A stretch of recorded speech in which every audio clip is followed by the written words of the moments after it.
And we're on. I'm joined today by Fr Chris Ryan. You can say hello. Hi, Johnny. How are you? I'm good. Thank you for joining me. Funnily enough, I guess, this sort of came about because obviously my wife attends church at St Declan's and obviously you're the priest there. That's right. Yep. So I'm the parish priest at St Declan's. I've been there 2 years. Mm-hmm. So, yeah. Okay. And I guess if we go back a little bit, tell me a little bit, where did you grow up? Sure. Yeah. So I grew up in Canberra.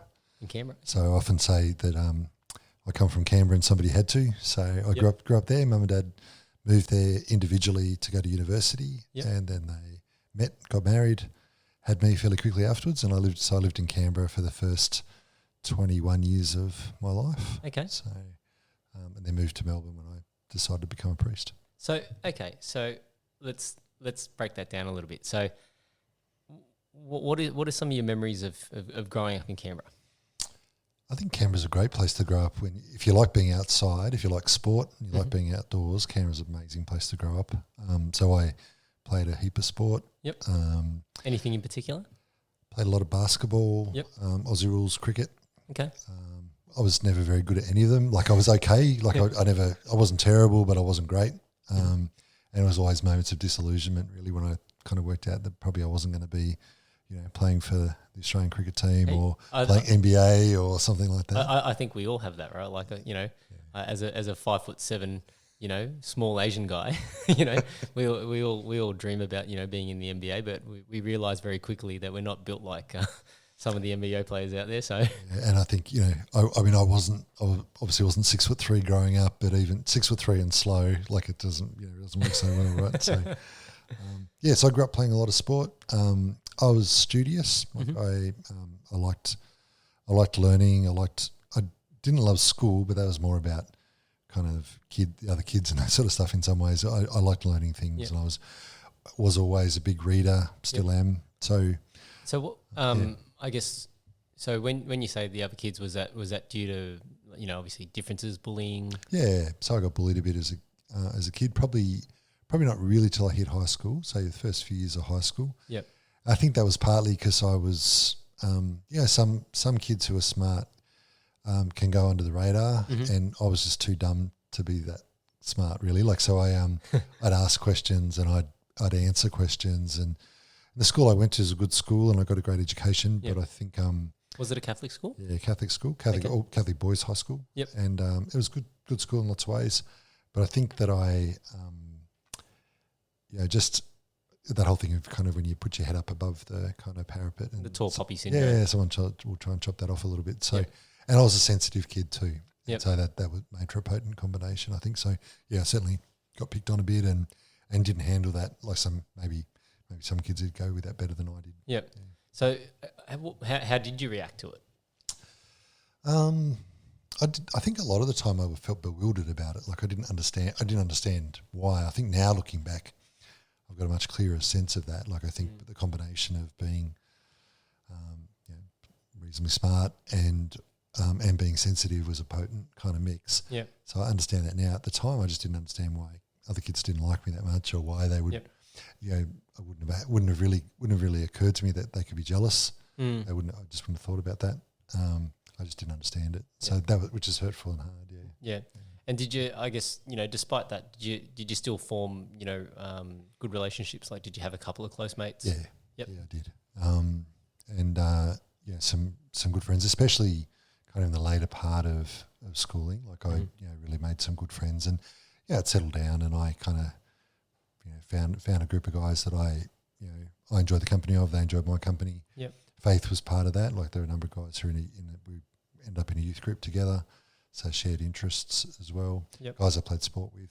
Yep. So it did settle. It definitely settled, and I kind of found kind of my spot, I suppose. Yeah. And so, were your parents quite religious? Yeah, they are. They were and are in their own kind of way. So mum and dad both joined religious communities out of school. Yep. Back in a time when more people were doing that. Mm-hmm. Both of them decided it wasn't for them, and independently they both left, and then they met at uni and fell in love and married. Okay. So faith for us growing up was it was kind of, you knew it was an important part of life, but it wasn't something we talked about a lot. And there's certainly more religious families. Like we didn't pray a lot together as a family. We sometimes managed to say grace together, I think probably before a meal, but more often than not, the thing that was really obvious was particularly we went to church every Sunday, and that was just a given in the house. And I have a really clear memory of my father after communion, so that point after he's received what we as Catholics believe is Jesus, him just kneeling down with his eyes closed, and he was very clearly praying. But he didn't really explain a lot of that to me either. I probably didn't ask too many questions, but so it was it felt to me like it was a private thing, but an important thing for them. Yep. And I imbibed that, I guess. It was just in the air, and some kids push back and react. My sister, I've got a younger sister. She probably pushed back a lot more when we were teenagers. For me, there was always something there that kind of had my attention. Okay. And I guess, to make that decision at 21 to obviously, join, is the right terminology, join the faith, I guess? Well, I actually started training to be a priest at 19. So when I finished school, didn't know what I wanted to do. In the course of my last year at school, I'd started going out with a girl who I really liked. I had been thinking about priesthood. That had been kind of in my thoughts going into my final year of school. But then I met this girl. We went out for the rest of school and then first year uni. Yep. Really liked her. That doesn't, so part of being a Catholic priest is you're a celibate, you don't marry. Yep. And so I started a law degree because I had the marks and I needed to do something. Yep. But when we broke up, two things were part of that. One was that I realised that I really felt like I wasn't doing what I was meant to be doing career-wise, if you like. Mm-hmm. I felt by that stage that I really wanted to share my faith with other people, wanted to help people to discover faith. Mm. So I knew I needed to kind of shift from that direction. And probably for the first time in a couple of years, I was open to the thought of being a priest again, really. Yep. And sorry, I just wanted to go back to, so I guess obviously, part of being a priest is being celibate. Is that something that's always been the case in the faith, or is that, is that more of a modern institution, or? Yeah. So there've always been celibate priests in the Catholic Church, but there's also up until say the 9th or 10th centuries, there's also been a married priesthood, and so it comes in as kind of like a church law that makes it compulsory for most priests who are Catholics. So to this day, when we think Catholic, we normally think of what's actually called Latin Rite Catholics. Yep. But there are a whole number of Eastern Rite Catholics, and their priesthoods often have married clergy as well as celibate clergy. So they've always been married Catholic priests. Yep. In the Latin Rite, they're in the minority. Yep. Vast minority. So for me, celibacy, it was a kind of a crappy part of the deal at first, I think. I got to the point where I wanted to be a priest badly enough that I thought, okay, well, I don't like that part of it. And it was the part that had held me back. Yep. But I got to the point where I thought, I want this so badly that I'm prepared to kind of put up with that. Yep. Which is not enough, in fact, really. Like, I think what needed to happen and what has happened for me was that I came to appreciate celibacy not just as a no, but as a yes, that there's a positive value to being celibate, that it was, yes, it involves a no. You're saying no to something. Saying no to married life, saying no to kids, but you're also saying a yes to something as well, which is a yes. For me, fundamentally, it's a yes to God and a particular kind of relationship with God. Yep. It is a different kind of yes to other people too. Like I know as a priest, and partly because I'm celibate, I'm in a different kind of relationship with people. You got to get used to the fact that you're not the most important person in anybody's life. Yeah. But I think what complements that is this realization that you're also, God is particularly present to you in that as well, and that there's an intimacy. I'd use that word. There's an intimacy with God that emerges through that as well. So I went on a bit of a journey from crappy part of the deal to something that I do value and appreciate, which is not to say that doesn't have its moments. There's a part of me that still love to be married and have kids 26 years later. But but not in a way like I wouldn't be me if I went down that path either. You sort of, you've made peace with your decision in that regard. Yeah, made peace with it, but also positively want it. That this is part of who I am, and I value it. I value being celibate for the relationship it gives me with God and the different kind of relationship it gives me with other people too. Yeah. So I guess, when you, at 21, when you were at 21, did you become a priest or you were in training? No. So 19 I joined, Yep. and first 2 years of training were in Canberra, Yep. and then I moved to Melbourne to start my formal studies. I did 3 years in Melbourne, then I had a year in the Philippines as a mission experience. Yep. Came back for my last 3 years, and then I got ordained. So I got ordained not too far off my 28th birthday. Okay. Well, there's quite a few things in there that I want to Sure. sort of ask you about. So I guess, when you went to Melbourne after your 2 years in Canberra, where did you stay? So our seminary in Melbourne, so I should explain that I'm a missionary of God's love priest, so that means I belong to a community of priests. Mm-hmm. So to put it kind of simply, there are two basic kinds of priests in the Catholic Church. There are those who belong to a diocese, so they belong to a particular geographical area. Yep. And then the other kind are priests who belong to congregations or religious orders. Okay. So I'm in the second group. Okay. And the group I joined, the Missionaries of God's Love, at that stage when I joined was it still is a new congregation in the life of the church. So it started in 1986. Wow, okay. So when you think that there are some orders that are over 1,000 years old, we're a really late, relatively new, really late group. new to the party. Yeah. And I was the 11th priest ordained. So wow, okay. early on in the piece, yeah. So I joined the Missionaries of God's Love. So our seminary in Melbourne was an old convent. Yep. And there were about, when I started down there, probably, off the top of my head, there were about a dozen guys in various stages of preparation and training. Okay. And so they had accommodation for you? Yeah. Yep. So a little room to myself, that was my room, yep. Which, was kind of had enough, had a bed, had a little desk and a cupboard. Yep. And that's about it.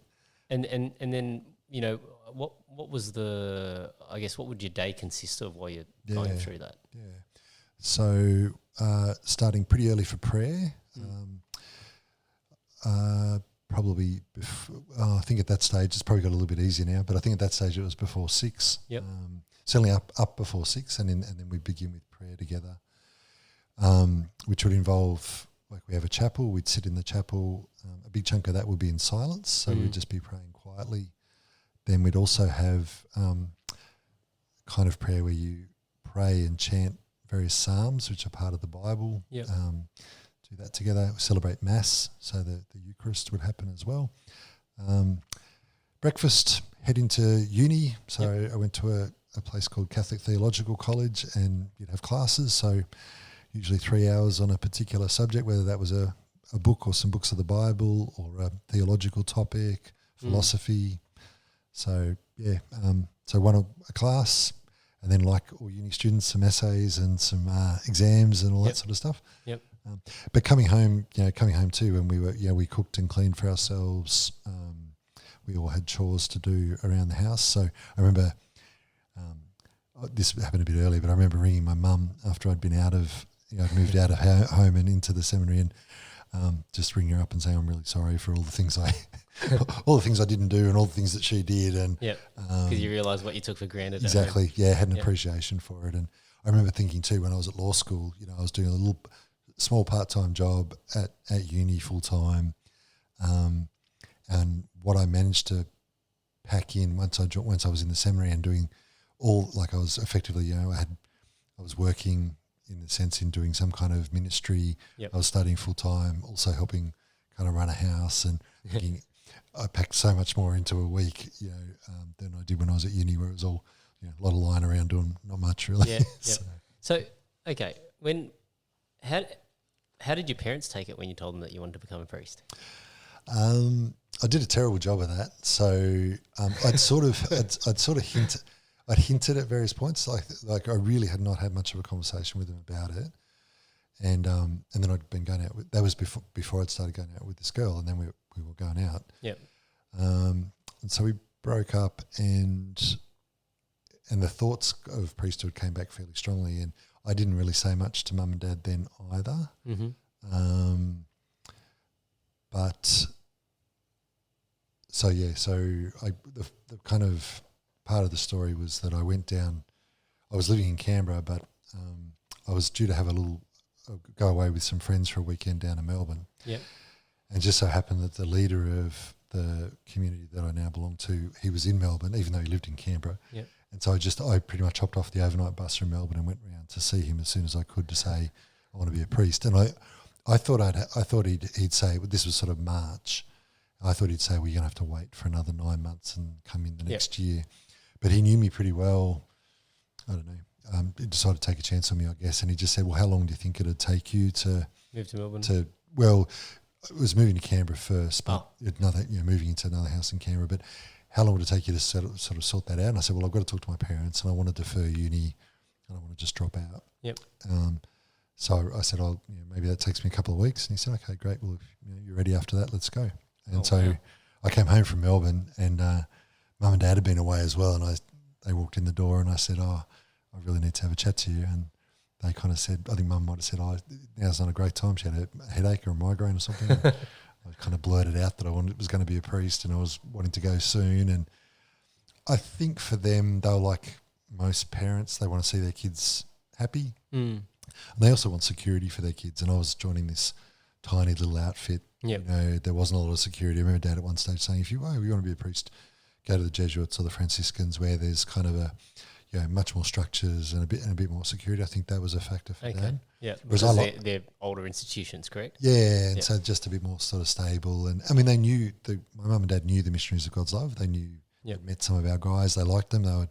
These guys would come around and had meals at our house and that kind of thing. So they knew them and liked them. But when it came to their son joining, I think they were a little bit. Once they saw that I was happy, I think a lot of their reservations and doubts kind of slipped away.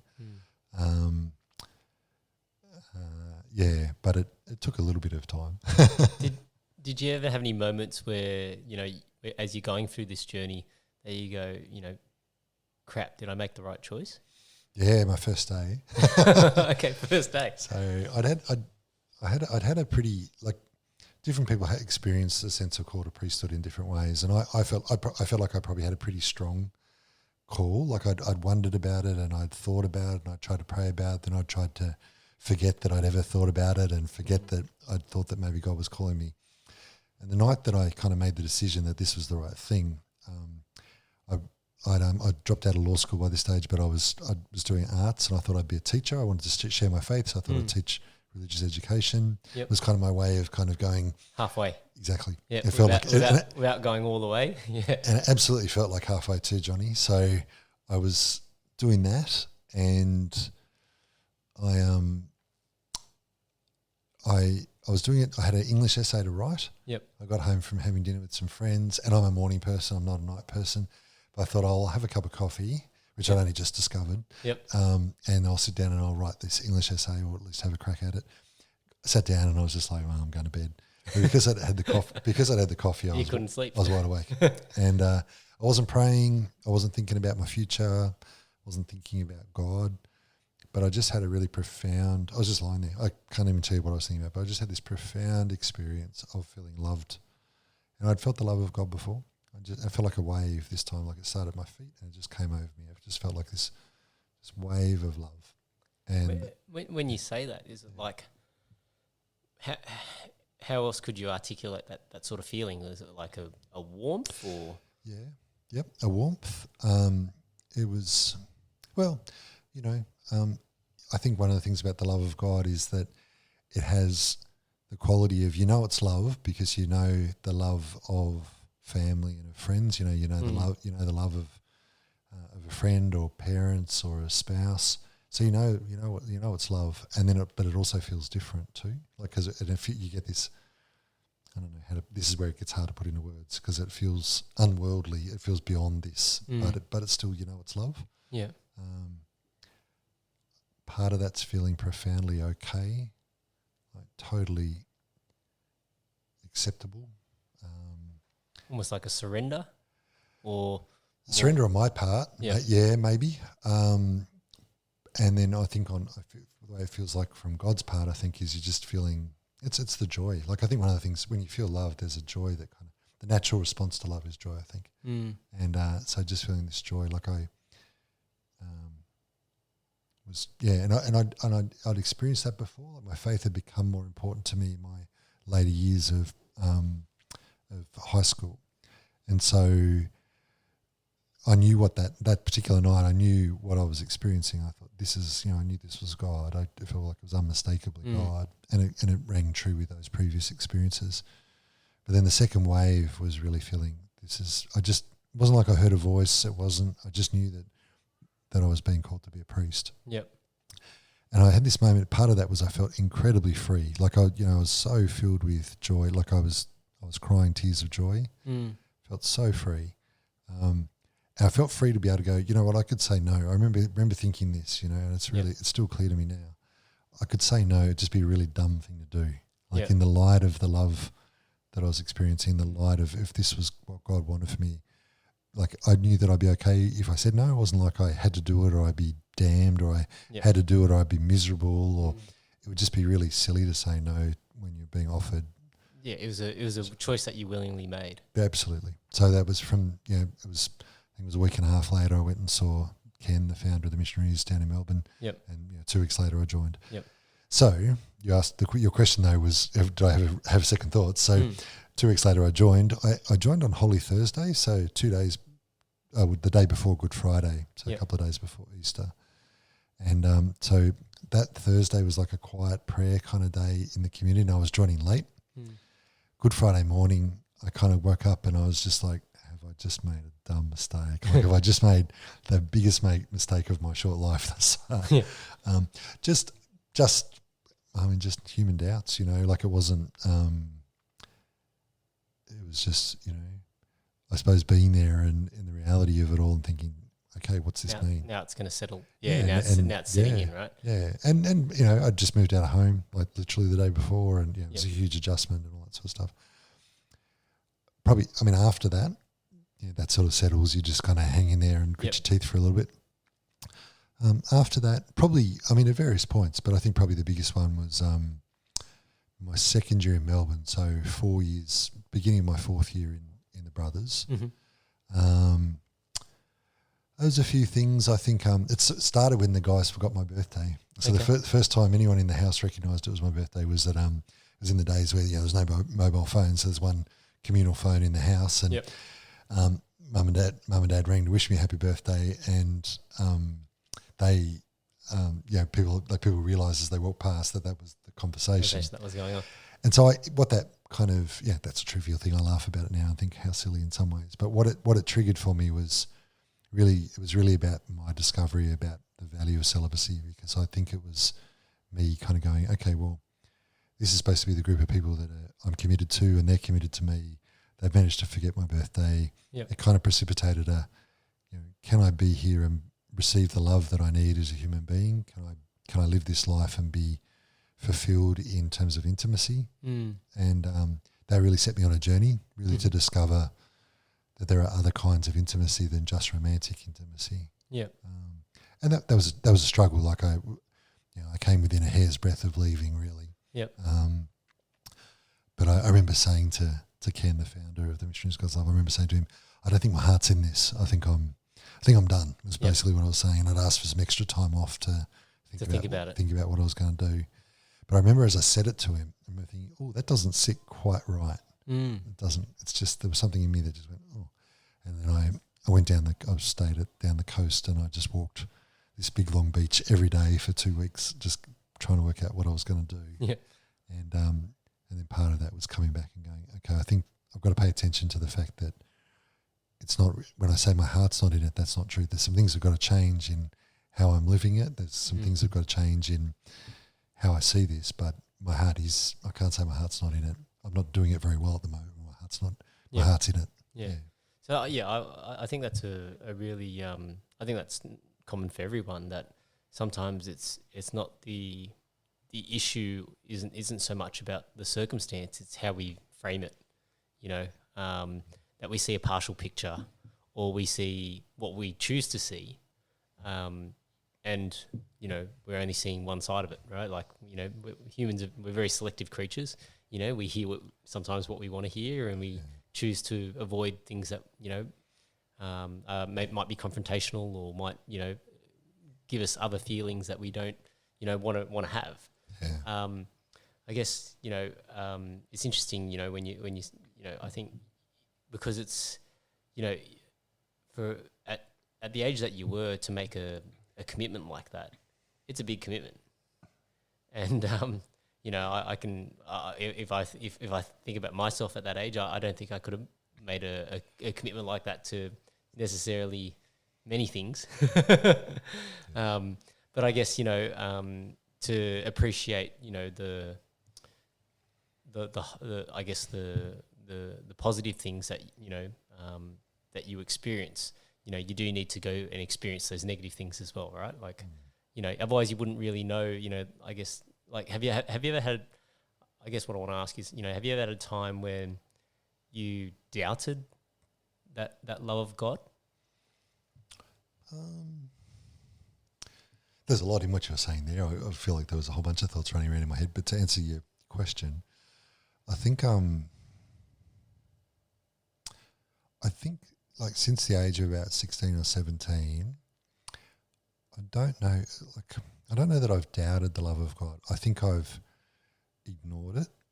I think I've not, like, I feel like for me, if I was able to live my life where I was as aware of the love of God as I was in that moment, then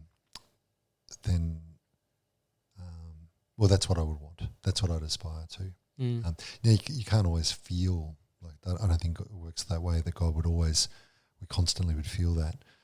But I know that there are times when I've, you know, not been attuned to that, if I can put it like that. I've not been sensitive to it. And I know that there are the times where, you know, I've gone looking for other things, you know, other things to satisfy, other things to kind of make me happy, other things to bring a sense of fulfillment. And I guess it's, for me, that's always been a fairly empty kind of search. Like, it brings me back to myself, and back to saying I'm running away from the thing that I most know that I need, or I'm pretending that God's not there, when in fact that's not, you know, that's not the actual truth. So not doubted. I feel like doesn't mean I haven't wrestled with lots of questions. Like, it doesn't mean you don't wrestle with questions about why things are the way they are, why you perceive God's doing something that God's doing, or why you think things are happening the way that, like, all sorts of questions of that. Lots of wrestling, lots of kind of trying to understand. I loved doing theology because it gave me a chance to really wrestle intellectually with faith, and I've valued that, and I still value that. But not doubted the love of God. Do you think? Yeah. I guess, you know, part of the reason in asking that question is because, you know, I have some friends that would say, you know, they've had a certain experience, you know, which is you know, reaffirmed their faith, and then, you know, I've got other friends that, you know, would say, you know, have turned the other way, and so I guess, you know, do you think that it's because, you know, the way that sort of that love of God manifests itself differently for different people, or is it more in the way that we interpret it, and we, you know, as you were saying, I guess the word is attunement, right? Like, so certain people are attuned to it, and certain people aren't, or what do you think that is? Yeah, it's mysterious, isn't it? Yeah. You know, I don't know that there's easy answers to that one. I do think for me, let me say for myself, like, I know the times where I've, you know, kind of in one way or another kind of wandered, if I can put it like that. You know, there's just some things that I've kind of lost there. Like, I think when you pray regularly, you're regularly connecting with God, and that's sustaining, that endures.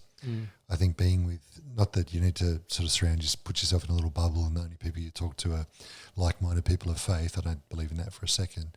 But you do need key people in your life who are going to encourage you and care for you. There's a story in the Bible that I find really helpful in that, where this guy's paralysed and his mates care about him so much that they think if we can just get him to Jesus, he'll be all right. And so the room he's in, though, is full. And so they lower him in down through the roof. Yep.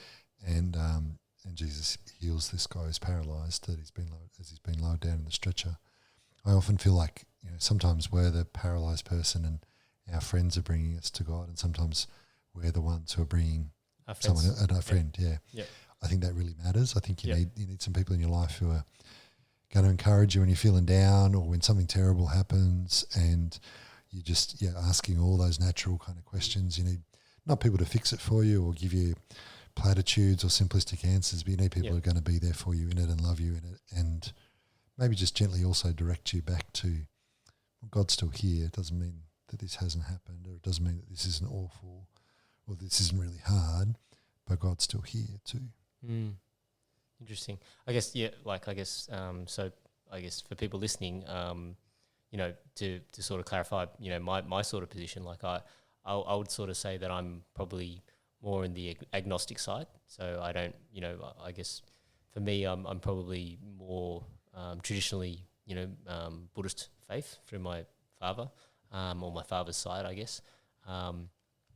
But I don't really, if you were to say to me, could I unequivocally say, is there a God or isn't there a God? I couldn't tell you an answer, right? Like, I wouldn't hand on heart say that there wasn't, and I wouldn't hand on heart say that there was.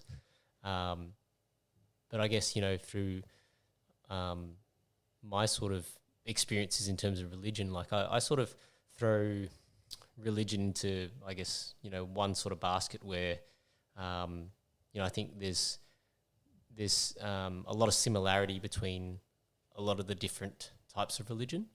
And I think, those similarities tend to things like, trying to be a good person, the sort of traits, morals, compass, that sort of moral compass about how, we should be living our lives and using those as, I guess, like guiding principles. And I think there's a lot of merit in that aspect of it. But I think, for a lot of people nowadays, I think a lot of people struggle with where religion fits with society.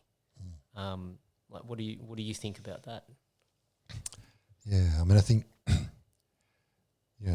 I think we're clearly in Australia, we're living in a society that once was part of what you might call Christendom. So I remember kind of early years of my growing up, there would have been a conversation still about, was Australia a Christian country? Whereas I think now there'd be a pretty clear position of, well, we're post kind of that in a way where, you've got a whole bunch of people of different faiths and no faith and all living side by side and all Australian and all making a home here and living together, and I think, when you have a religion that's the society's official religion, if you like, whatever that might be, it's some people are going to be coerced in that scenario. Like, there are going to be people who are going to be pressured or not free to act or choose to live like they'd like to live because there's kind of this societal pressure pushing them in a particular direction.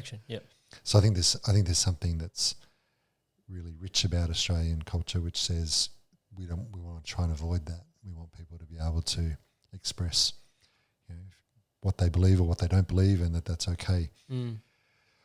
I think one of the challenges, though, is kind of for a society to hang together, there's got to be some things that kind of are foundational and shared in common. And, I think some people in a secular country like Australia would say that there are things that just are obvious to all of us. I'm not quite sure how obvious they are sometimes. Well, there's a lot of grey area, right? A lot of grey area, yeah. And some things that seem maybe really obvious that I think they do have a Judeo-Christian foundation. Like I think one example, and it's hard for us to imagine because you've got to go back a long way, but to give one example, like the way we love children now, like the respect that children are held with, the sense of their importance in family life, their value and dignity, that pre-Christianity, like if you go to cultures outside of Israel, you go to the Roman Empire where Christianity is born. Like that's just not the way kids are viewed. You can leave a child if you've got a daughter and you don't want a daughter. You leave them out on the doorstep. So there's some stuff that we take for granted that I think has been deeply shaped by Christian faith. It's just been there for so long that we've maybe forgotten a little bit about the fact that it is based in Christian faith.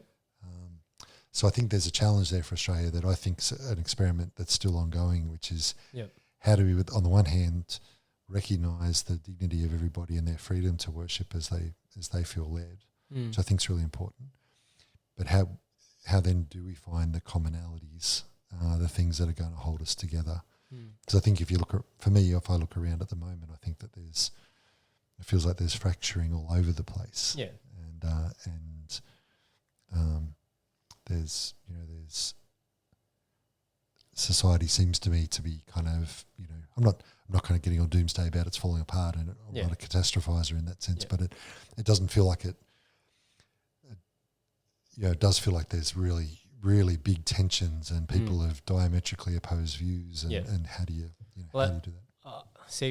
My sort of view on that is that where you get, as I guess the standard of living rises and the affluence of a society increases, I was like Mark and I were I was saying to Mark, like if you take food as an example, if you go back, 1,000 years as an example, then food was looked at as a staple. It's what you need to survive. But then, even if you go back over the last, say, 20 years, food is now more about an experience. It's more about, artistic expression, this fusion of flavors that, people go out to eat to obviously, experience a meal. And so through that, you have all these different variants of cuisine. And likewise, I think, people's views on I guess, whether you pick politics or sport or society or whatever, the more affluent that a society becomes, the more scope there is for different views, because there is no pressure to bring that sort of cohesion to it. I guess, war as an example would be one of those things that would bring a society together. Even using the bushfires as an example, and I know it's still quite early on in the piece that we've only just gotten through them, but for some communities, that would really help to band the community together, because there is a common sense of loss or a common sense of sadness over what's occurred. And so when you have those sorts of greater pressures, I think that bands people together and creates, gets rid of all the sort of the petty different. I wouldn't say they're petty, but like the small differences that when you don't have that external force, allows us to sort of go to those fringes and sort of be pulling further and further away from the centre. Yeah, I think I agree with that in lots of ways. Like I suppose one contrast I'd make is that I think that sometimes, like with war, sometimes people band together because they band together against a common enemy, and there's a kind of connection that you might call community that happens in that, but it's because they're over and against somebody else. Yeah. You pick a side. And I kind of would like to hope that there's like that might be a sense of community, but or a sense of shared humanity that forms a community. But I feel like that's it's fragile. Like when the enemy goes, what happens? Yeah. And it's also maybe violent. Obviously in the case of war, it is violent. But but even in the the kind of our tribe over and against another tribe, there's something about it that I feel like isn't a strong enough foundation for community or for a common humanity. But I think your example of the bushfires is the contrary, where you tap into this. There's people, they yes, a sense of shared loss, but also that there's a deep compassion.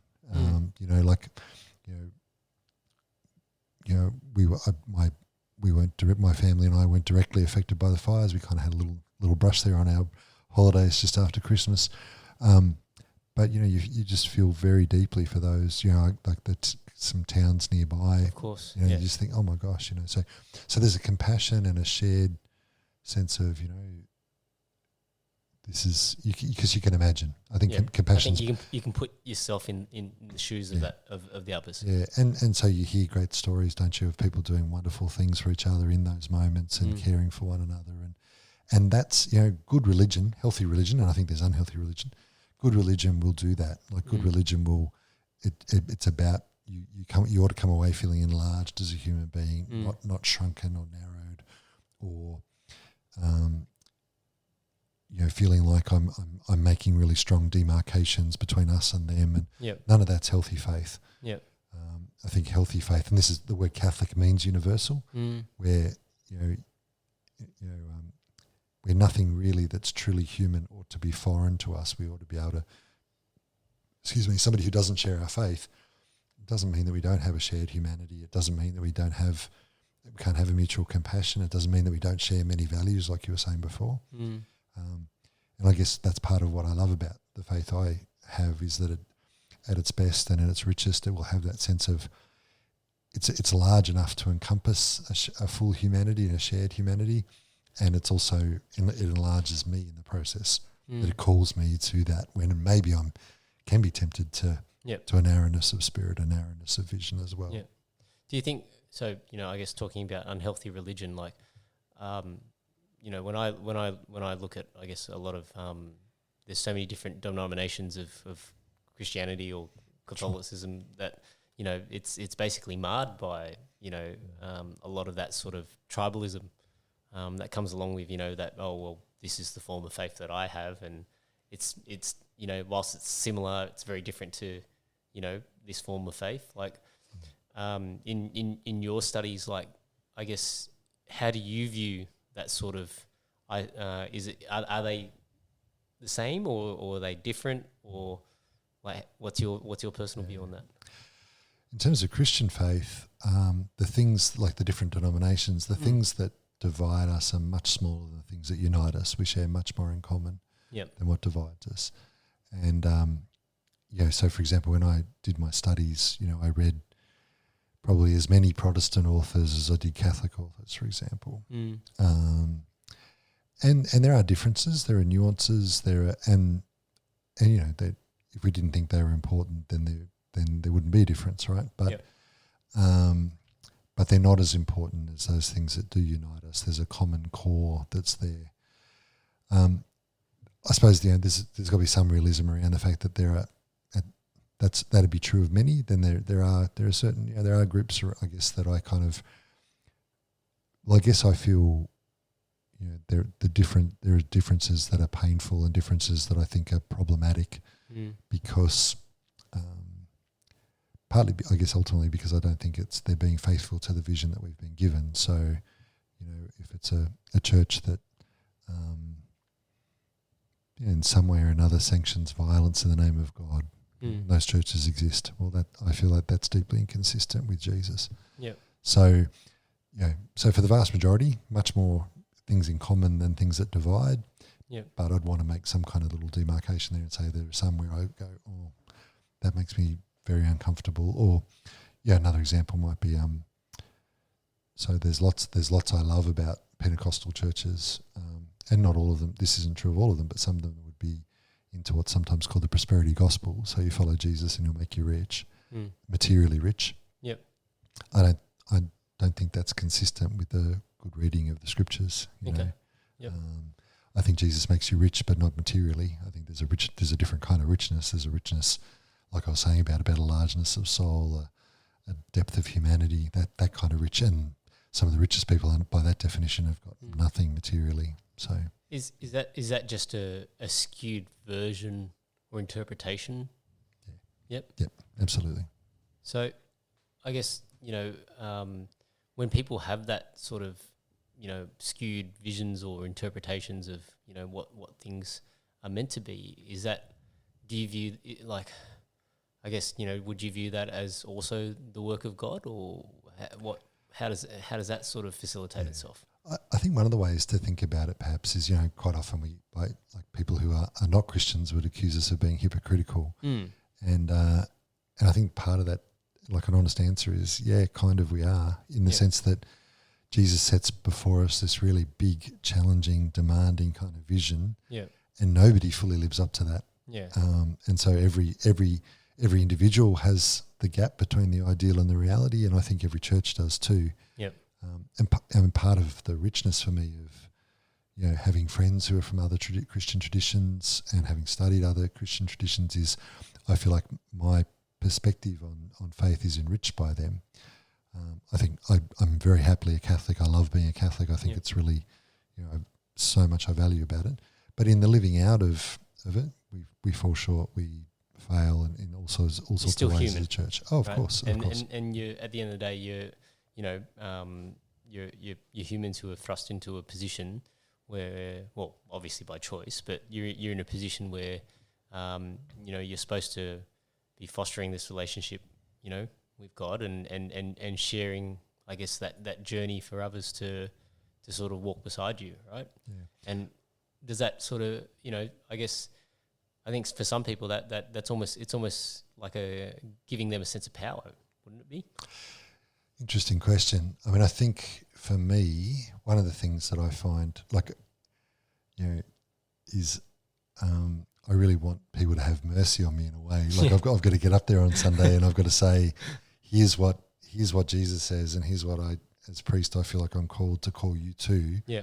Have mercy on me, because particularly if you know me a little bit, you know that I don't do that perfectly or do that brilliant and everything. Like, Angela, your wife, she does a whole bunch of stuff around for the parish. Yep. I'm sure there have been meetings where I've kind of been grumpy or kind of, less than fully loving and compassionate. That's and all those sorts of things, So you get conscious of that when you look out and you see, people, you see your wife sitting there in church, or you see a whole bunch of other people and you think, oh man, I'm going to talk about this now. And, I'm going to talk about forgiving one another, or I'm going to talk about speaking charitably to one another. And I think, oh my gosh, I've got to do that.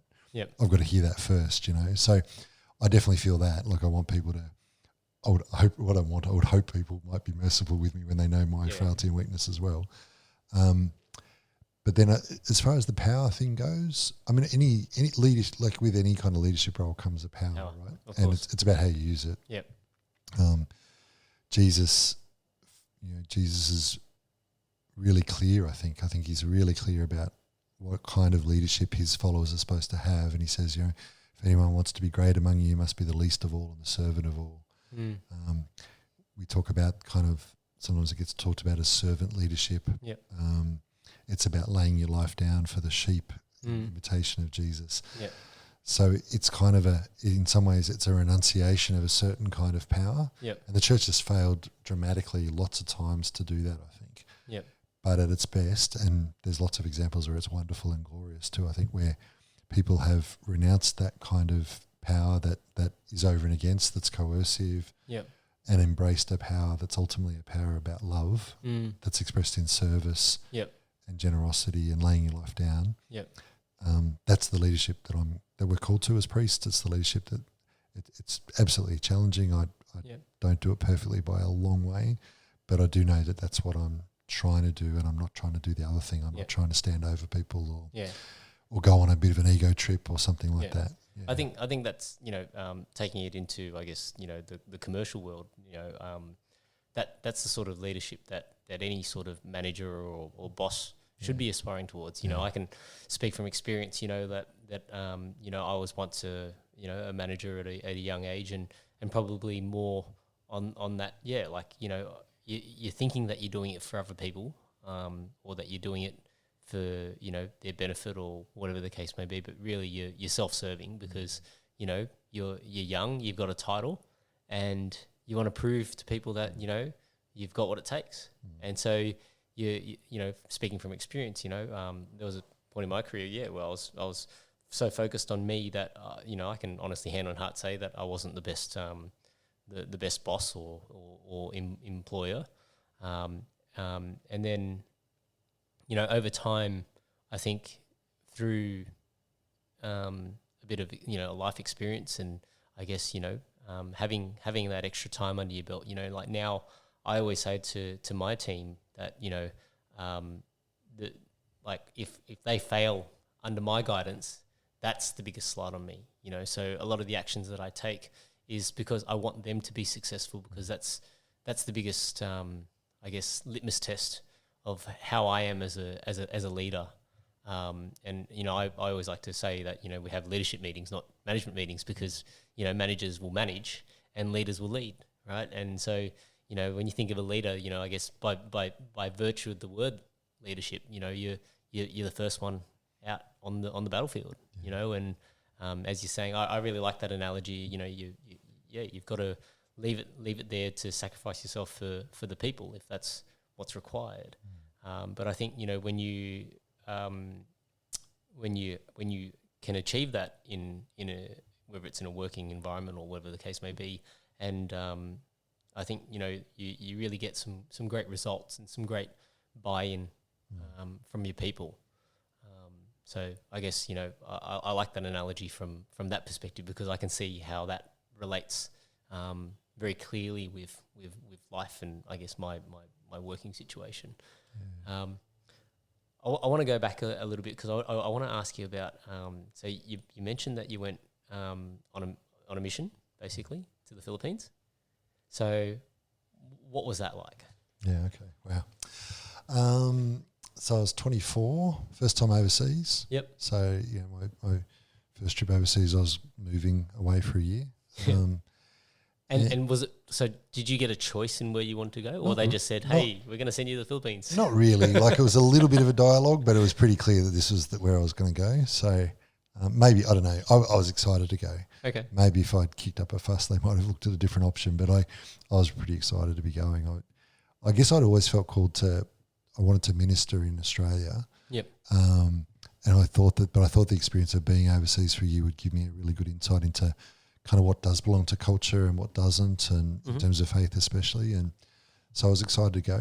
I remember hopping off the plane still really clearly, and the airport in Manila, and just thinking it was just so hot. It was December 28th, so it was just after Christmas, and it was stinking hot. I remember thinking, I don't know if I'm going to survive this, you know. Yep. But I mean, it was a great year. I don't think I offered much or contributed much. I think I received a huge amount. Loved the Filipino people. Their simplicity, their generosity. I had a really profound experience. I had many, but really early on, might have even been my first Sunday in the parish. So I was with an Australian priest from our community, and I think it was 4 masses, and the first mass we started in was in this little. It was a little sub chapel, like a little part. And it wasn't even a building. It was really we'd say it was almost like a pergola. Like it was, you know, it was four poles and a bit of a roof, and it didn't cover enough for the people that were there. There were people standing outside exposed, and they're just in the dirt, standing in the dirt. But the singing was amazing. Yep. And in Tagalog, so the Filipino language, and it was beautiful. And you know, at 6'3", I kind of stood out dramatically. White and 6'3", like I was kind of, you know, but the joy in that, and then so that was the first mass, and then each subsequent mass, we kind of went up a socioeconomic kind of level till we ended up inside a gated community for the last mass. Compound, guards on the door with big guns. Mass was in a basketball court. Wow. In English, no singing, and I felt like that was insightful. You know, like it's not that poverty is a good thing. Material poverty is an evil. It should be alleviated. Yep. But there was something about the faith and joy of these people that kind of, as the material wealth went up, you didn't see that in the same kind of way. The people who were, more wealthy than that was. I saw that was one of the really challenging things about the Philippines was I saw such disparity. Yeah. I'd kind of been prepared for the poverty. Like people had said, this is really poor, and I'd seen video and pictures, but it was the fact that, you know, if you walked we lived in a little street. If you walked out and you turned right, you went into one of those gated compounds. Yep. And more money than I'd ever seen. Growing up middle class in Canberra, this was on a whole other level. I'd never seen that kind of money. Yep. But if you then walked left, you went into one of the biggest squatter areas in Manila, and open sewers and tiny little houses, and that I found that really challenging. The thing that separated them was a really big wall, barbed wire, glass on top. And I guess from your perspective, who do you think was happier? Yeah, I mean, I think in lots of ways the people in the I spent a lot more time with the people in the squatter area. Lots more time. That was the main focus of my ministry. A group of young adults, and I had a fantastic year with them. So it's kind of easy for me to say that, but I honestly do think it too. Like, I just felt like they had big struggles. I remember one of the young women coming, and she just had this, like a sty in her eye. And she couldn't afford. Her parents owned a little sari store, like a little, and I think it was 550 pesos. So I don't know, it's like, that wasn't. I don't think it was in that much. I think that's about $20. I don't think it was Australian. I don't think it was even that much, but they couldn't afford the simple medicine really that here in Australia we take for granted. The simple medicine to get rid of that they couldn't afford because they didn't have enough cash flow to be able to do that in their sari store. So real poverty, but they were joy-filled people. I'm saying that they didn't. It wasn't that they didn't experience real hardship. They absolutely did. And these were young adults that were kind of they'd got scholarships to university too, so they were kind of on the way out of some of the poverty trap too.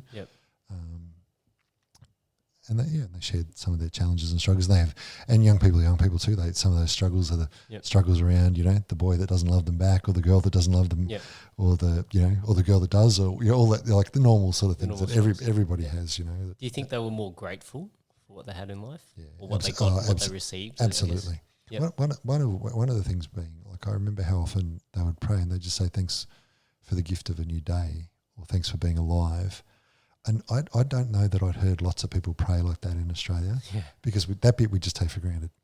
But I don't think Filipinos take it for granted, because the realities of poverty and disease and things that wouldn't take somebody out here could take someone out there, kind of thing. And so they were appreciative of really foundational sort of things that I found striking and beautiful. Really, to appreciate each day. To appreciate being able to get up this morning and and particularly appreciating an education too. That sort of thing. Well, I think it's one of those things about expectations, right? Like as your expectations increase, so does your dissatisfaction, right? Yeah, right. Because the more that you expect, and then it's it's a double-edged sword, right? The more that you expect, the more you sort of take for granted. So you expect more and more and more. But then when it doesn't come through, you also experience a larger sort of, the downside is larger. Yeah, I think that's a really good way of putting it. What it reminded me of is you were talking about there was, it's kind of the thing of being able to come with open hands. Everything's a gift if your hands are open, but if your hands are full with other things, you've got to put some things down to pick up something else, or if your hands are clenched, you can't actually take hold of anything. But if you can come with open hands, everything's a gift, Did you see any? I guess because I think I might have remembered watching like some kind of, whether it was a documentary or something like that, where I think there's a lot of I don't know what the right terminology would be, but like, let's say extreme religious practice type of things. Like, was there? Were you exposed to any of that, or did you have people calling you to do exorcisms and that kind of stuff? Not. Certainly not. When you were talking about extreme things, the thing that I was in my mind was, there are Filipinos who kind of get crucified every year on Good Friday, like they actually, and I don't quite even know how that works and things. And I didn't see any of that really, but you hear stories of that in Philippines all the time. Absolutely. And not really exorcisms, no. I can't think of anything like that either. I mean, they're people of faith. I mean, the thing about Filipinos is that there's a beautiful, deep faith there. And it was the first time I'd ever been to a country where culture and faith were really kind of, meshed together. In the one part. And there is something really beautiful about that. Like I sometimes say that I don't know that I ever really met an atheist in the Philippines. I met a guy who was really angry at God. He sort of said he was an atheist, but he was just really annoyed. And that was that through, you know, his circumstances? Or? Yeah, I don't know if I even really know quite why that was so. I think I just remember coming away I probably did at the time, but I don't remember. I don't remember now, but I think it was just, I remember coming away thinking, oh, he believes in God. He's just really mad at God, which is, you know, that's a legitimate response sometimes to things that are going on. So such deep faith. But, you know, the more memorable things too are smaller things. I have a really clear memory of there's a lady who was involved in some of the things that we were doing, and she called our house one night just after the priest. So I'm just a seminarian, like I'm training. I haven't got my, you know, priestly, you know, ticket, as it were. Yep. So I got a phone call at our house just as Steve, the priest I was living with, just as he'd flown back to Australia for a meeting, and this lady had rung to say her father was dying, and so I went to the house. He was just on a really simple mat on the floor, and he was in a coma, and his wife was like, there was this little trail of ants kind of running up, and onto his arm, and then onto his, like, sort of up here, up on his shoulder, and then up onto his face, and she was just gently just wiping them away with a towel. And she did that the whole time I was there. I went and just said some prayers, and I just remember that, like, it was the simplicity and the tenderness and the love in that gesture, which for me was, you know, I guess somebody might say, well, that was just a human thing to do, but it was, I don't know, for me it was just imbued with faith as well as love. As we prayed these prayers, you know, as we were just gathered around to pray these prayers. So I don't know, they're more memorable than, I don't know, maybe more dramatic moments. I mean, it was the first time I ever preached in front of a big crowd, like gave a talk in front of a big crowd of people. The church we were in was a huge church, and on Good Friday they have a tradition where they talk about the 7 last words of Jesus from the cross, and different people will talk about each one of those, and they asked if I'd do one of them, which was, I know there's maybe 3,000 people in the church, a huge church. Wow. And I was scared stiff. I remember thinking, oh my gosh, that's a lot of people. I don't think I did a very good job. I was so nervous. I think I just shouted, particularly because it was such a big, you know, I think I did a pretty awful job, really. So I remember that. But I think the more enduring memories really are just the beautiful people that I met, really. You just made me think, you know, obviously, you know, being a priest, you know, you're always speaking in front of groups of people.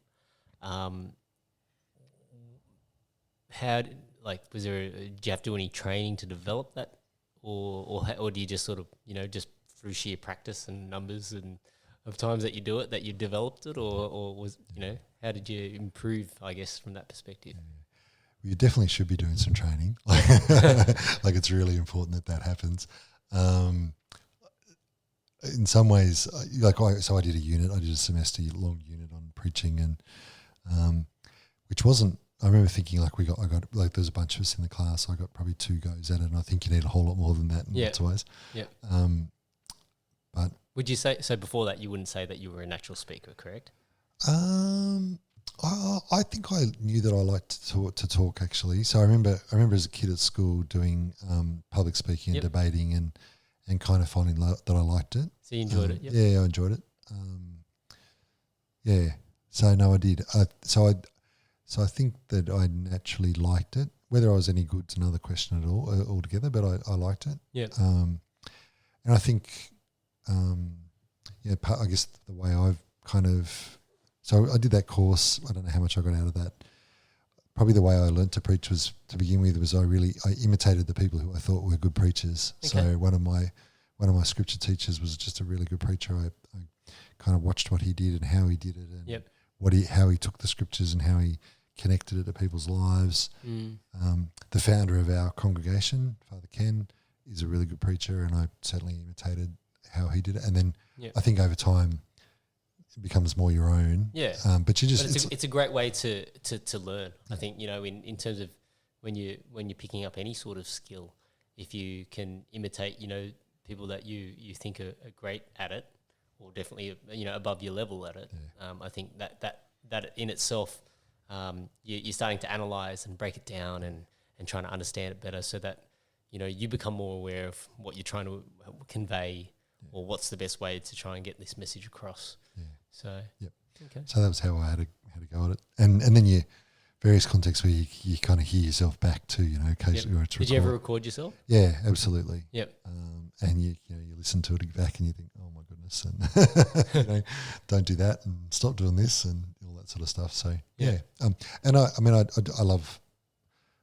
do love to preach. Like, preach is one of those loaded words often these days. Don't preach at me kind of thing. It's just the technical term for giving that kind of a talk. And I do love to do it because I think I really do like it's a challenge, and to do it every week, like sort of Sunday rolls around, you're at mass and you give the same. Generally for each mass, I'll give the same homily. Yep. Same sermon. Yep. Do you ever alter your delivery between each of them? Yeah, it definitely gets better. I've sort of said to a few people. You get in the groove. Yeah, the vigil, like the first mass on Saturday night, it's not the one to come to. Yeah, it definitely improves over the course of the weekend. Yeah. And having said that, by Sunday night, I'm often you're kind of a bit tired. You're kind of dipping. You tape it off. Yeah. So, but I think I enjoy the challenge of how do you take an ancient text, and bring the relevance to it. Yeah. So I don't know how well I do it all the time, but I do like trying to have a go. Yeah.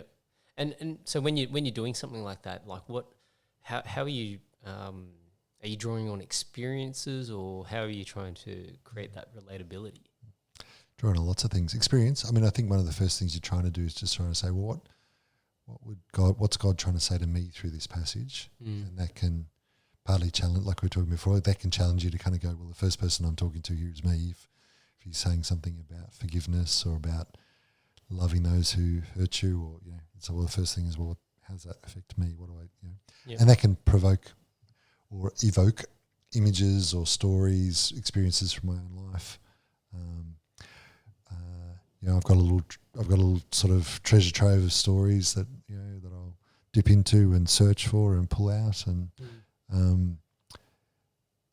then you're trying to pay attention in the rest of your life too, like other things that you're reading that might not be anything to do with faith, that someone's biography, or something you read in the paper, see online.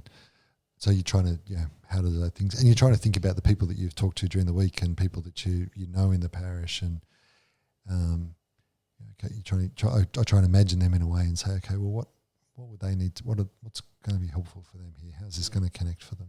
Yeah, it's funny. I can really. So I have this saying that I always love to say, which is, how you do anything is how you do everything. Right. And it's stolen, so I don't know who I stole it from. I've heard there's many different iterations of it, right, worded differently. But anyway, I think at its crux, there's a book called The Book of Five Rings. It's written by some Japanese samurai, and basically he talks about through being a samurai and his swordsmanship, he once he's seen the way in that, he can apply it to other things, whether it was carpentry or building or artistry or calligraphy, So when I hear you sort of saying, when you're talking about how you prepare for your sermons, there's a real sort of when you go that deep into something, you start to see that in other aspects of life and stories, and it sort of all sort of pulls it together. I think there's a lot of merit, and like for me, one of the things that I'm still, obviously very into is my martial arts, and I went very deep into my my journey with Kung Fu, and I think there's so much translation of those skills to viewing any, I guess, other style of martial art. That's the way I would sort of explain it. If I'm talking about it from a physical standpoint, but I think from a mental standpoint, it's the same thing. When you have that sort of through your what you've developed and your training and your learning and you keep reading, it's like you're sharpening that same tool, and then that tool, rather than it just being a knife, it's more like a Swiss Army knife. You can pull out one prong and pull out the other prong to do different things with it. I'm interested in that because I heard you. I listened to the podcast you did with Mark. Yeah. And you had that line, of how you do anything, how you do everything. Yeah. And I remember thinking about that. I thought, do I agree with that? And because I heard it, I understand a bit now that what you've just been saying. Because I heard it as, because I think about some things that I do, like, I don't know, where I just cut corners dramatically, right? Like they're things that I don't care about too much, and so I do them as quickly as I possibly can to get them out of the way as possibly. And so I was thinking, how I do that is how I do everything. And thinking that's not actually how it works for me. There are other things where I give huge amount of effort and time. But so what I hear it is now, and it makes much more sense to me, is you're saying that, I feel like you're saying, to me if I'm right, is that there's something, and for you it's maybe been martial arts, that's been such a shaping kind of thing that it's shaped other parts of life. Yeah. Is that yeah? So I think there's two facets to it. There's one facet is I use it as an accountability thing to hold myself accountable for what my actions are. So those and I guess it forms a side of discipline or stoicism, where those times when you feel like your motivation's low or your energy levels are low, I use that as a driving force to then get myself going, to say, okay, if I'm, I could be the tightest person in the world when I wake up tomorrow, but if I don't go and do this workout, then I've set myself up for a poor day. Because if I can't get through that, then what chance have I got of getting through anything else? So there's that one, that there's that aspect of it, and then there's the aspect of the translation of skills. So when I guess I sort of look at any, and this is how crazy I got with it. Like a trip to the dentist to me would be training, right? So as you're getting your teeth drilled into for a filling, I'm like, bring on the pain. I want to be able to handle this pain, because if I can cop this pain, then other pain in training is not as is not as significant, right? And so I had that sort of a mindset where to me I view almost everything as a form of training. Whether you're training your mental discipline or you're training your physical discipline, like I can go and jump into a shower that's blistering cold and use that as mental training. I can stupidly psych myself up enough to go and say, yep, if I can do this, I can do whatever I want. Probably end up sick, but like that's right. The sort of the two sort of facets to it. So I use it. I love to say it to myself as an accountability measure to try and make sure that I get the most out of every day. And then I like to use it as a tool to frame my mindset in terms of when I have to do something that maybe I'm not as good at. Because when you're not as good at something, then you don't enjoy it as much. Right. And so part of the if you can trick yourself into enjoying it, and I don't even say trick yourself, if you can actually work out where you can derive value from it, then you can make anything enjoyable. Yeah. Okay. Yeah. I think so as you're talking, the things that kind of resonated there for me, one was, I think that faith shapes some of those things for me. So there'd be some parallels there, I think. So one of the things I used to often say, so I've spent some time since I've been a priest training other guys to be priests. And one of the things I often say to them is, often said to them was, we put a structure around something that we value. So if we value something, we're going to structure it. So if we value that we're going to spend time together, then what that might mean is, well, on Monday nights we have dinner at 6:00 and we expect everybody to be there. And you've got to have a pretty amazing excuse not to be. So we value being together. The structure around it's Monday night dinner. That's been really important for me. Like I think. So the discipline of the first thing I do in the morning is I get up and pray. Is a deep discipline. That I don't know how easy it is for you to get out of a workout. There'd be times where I kind of absolutely do not want to get out of bed, but that's a shaping kind of thing in my life. And I value that. I think that's that part of that is me orienting the day, saying I want the day to be about me having my eyes on God, and as a result that I'm trying to be the most loving person that I can be. Obviously, as we've already discussed, I'll fail in that all over the place, but that's the animating kind of desire. It's the shaping kind of driving kind of thing. So I feel like that's kind of got some similarities. One of the things, and I'm interested in what you think about this, one of the things that I've been thinking, I suppose I've always been a person, so early on, like I quit playing sport earlier than I really would have liked to. When I look back now, it was, and because part of it was if I couldn't be the best, I didn't want to do it. Yeah. And so I stopped playing. I stopped playing really seriously competitive sport kind of pretty early on after school finished. I still played socially for a few years and on and off even up until reasonably recently. But I look back now and I think that desire to be that I had to be the best or I didn't want to do it got in the way of all the other great things that happen with sport, where it's the company of other people and you're doing something fun together. Well, it's because you've let your ego or your pride come into it. Yeah, absolutely. And I really feel that that was a shame of a disappointment of growing up when I look back at it, The other side of that, so I regret that, and I wish I'd kind of had something of what you were saying there about, if you're going to, I think about how hard I applied myself academically, and think, if I'd shown that kind of, and it may not, there's a whole bunch of other things that come into playing sport well, but if I'd put that same kind of level of application, what would that have meant and what would have looked like? And I think that's a really good question.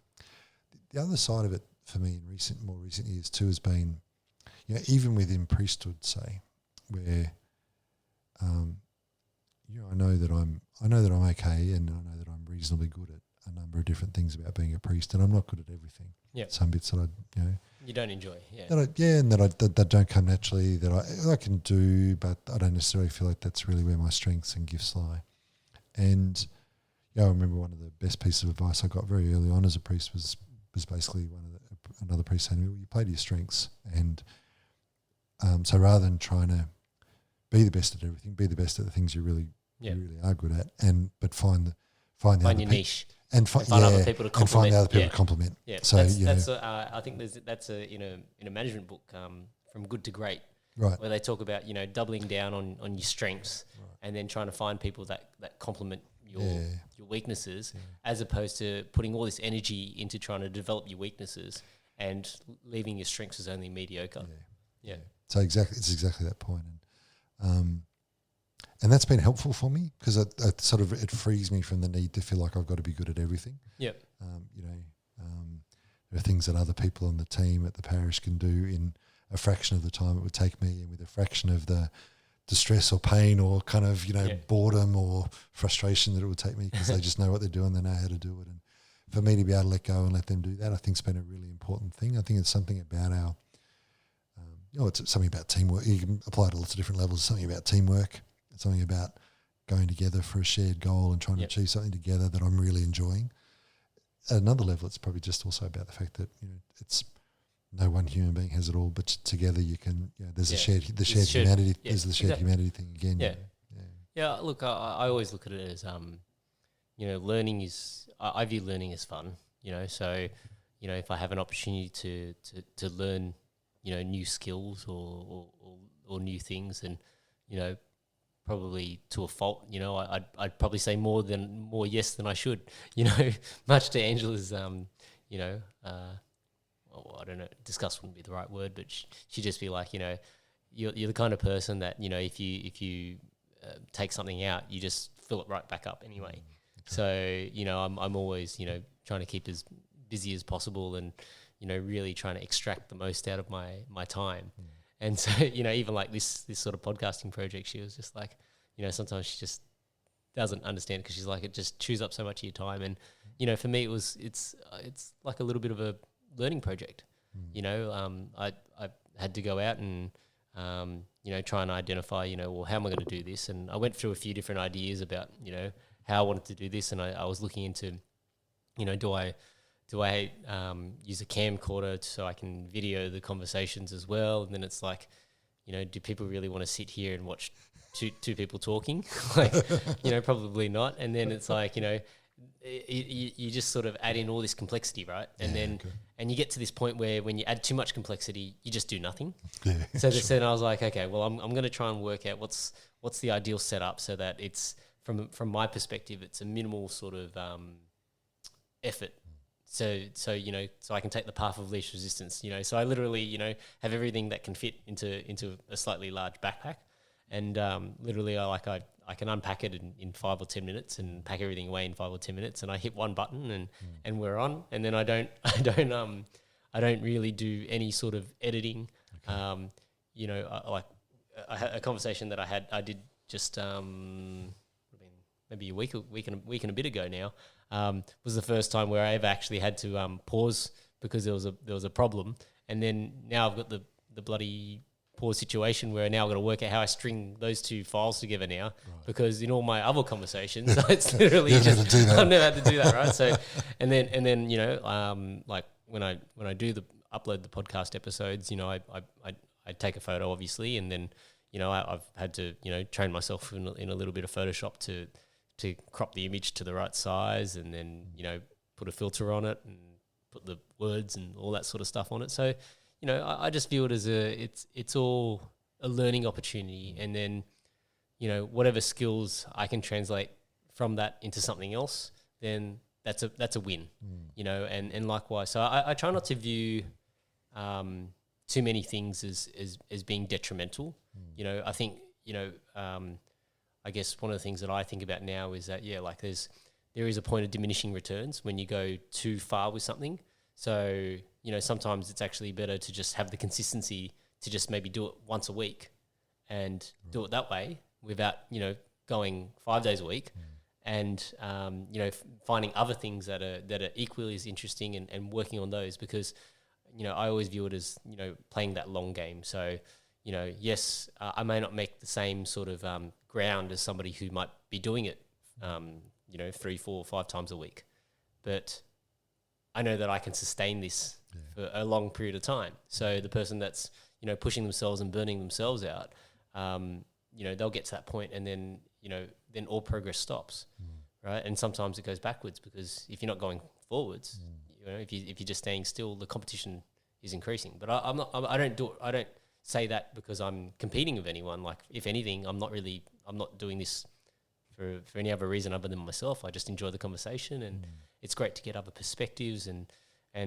when you have these conversations, it's interesting, what does actually translate, like there's been so many things between what you're talking about that you do with the church, and the talks that you give, and trying to put that leadership team together to basically I guess grow the church, applies to business. Yeah, definitely applies to life, and so that's what I really enjoy about it. I enjoy that translation of skills, or translation of perspective. And just because we have one perspective in one scenario doesn't mean that you can't take that perspective and then apply it to different scenarios, just to adjust your framing. I think what you're saying there too about the what works in one scenario or aspect of life, and the way that can be those things can be transferred. I definitely think I would definitely have experienced that too. Like, I think one of the other things you were talking about there that kind of connected for me was I think I suppose a real theme in my life has always been about learning, and about I just have a passion to learn things, and part of that gets maybe a little bit single-minded. Like, I probably have, times when I've been studying, and I've spent a lot of years studying, I kind of get a bit kind of tunnel vision about that, and I really go hard and in a really focused kind of way about that. But I do think that I think the gift of that is I see all the time, in all sorts of other circumstances. No, so it's not just whatever I've learnt to be able to get a qualification or something like that.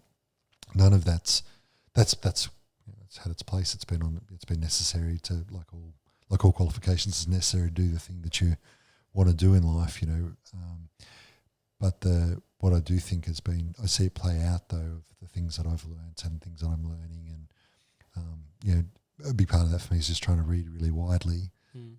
I feel like that shapes how I see the world. It shapes how I do things. My passion for the things that matter to me come through that, because I'm always still trying to learn and grow and read more and discover more about what I believe, about what the church believes, about who I think Jesus is, who I think God is, all that, like that. There's that dimension of it, trying to be the best priest I can be, I suppose. But it also just translates into, I don't know, like I suppose the example I was thinking of, you talking about the podcasting thing.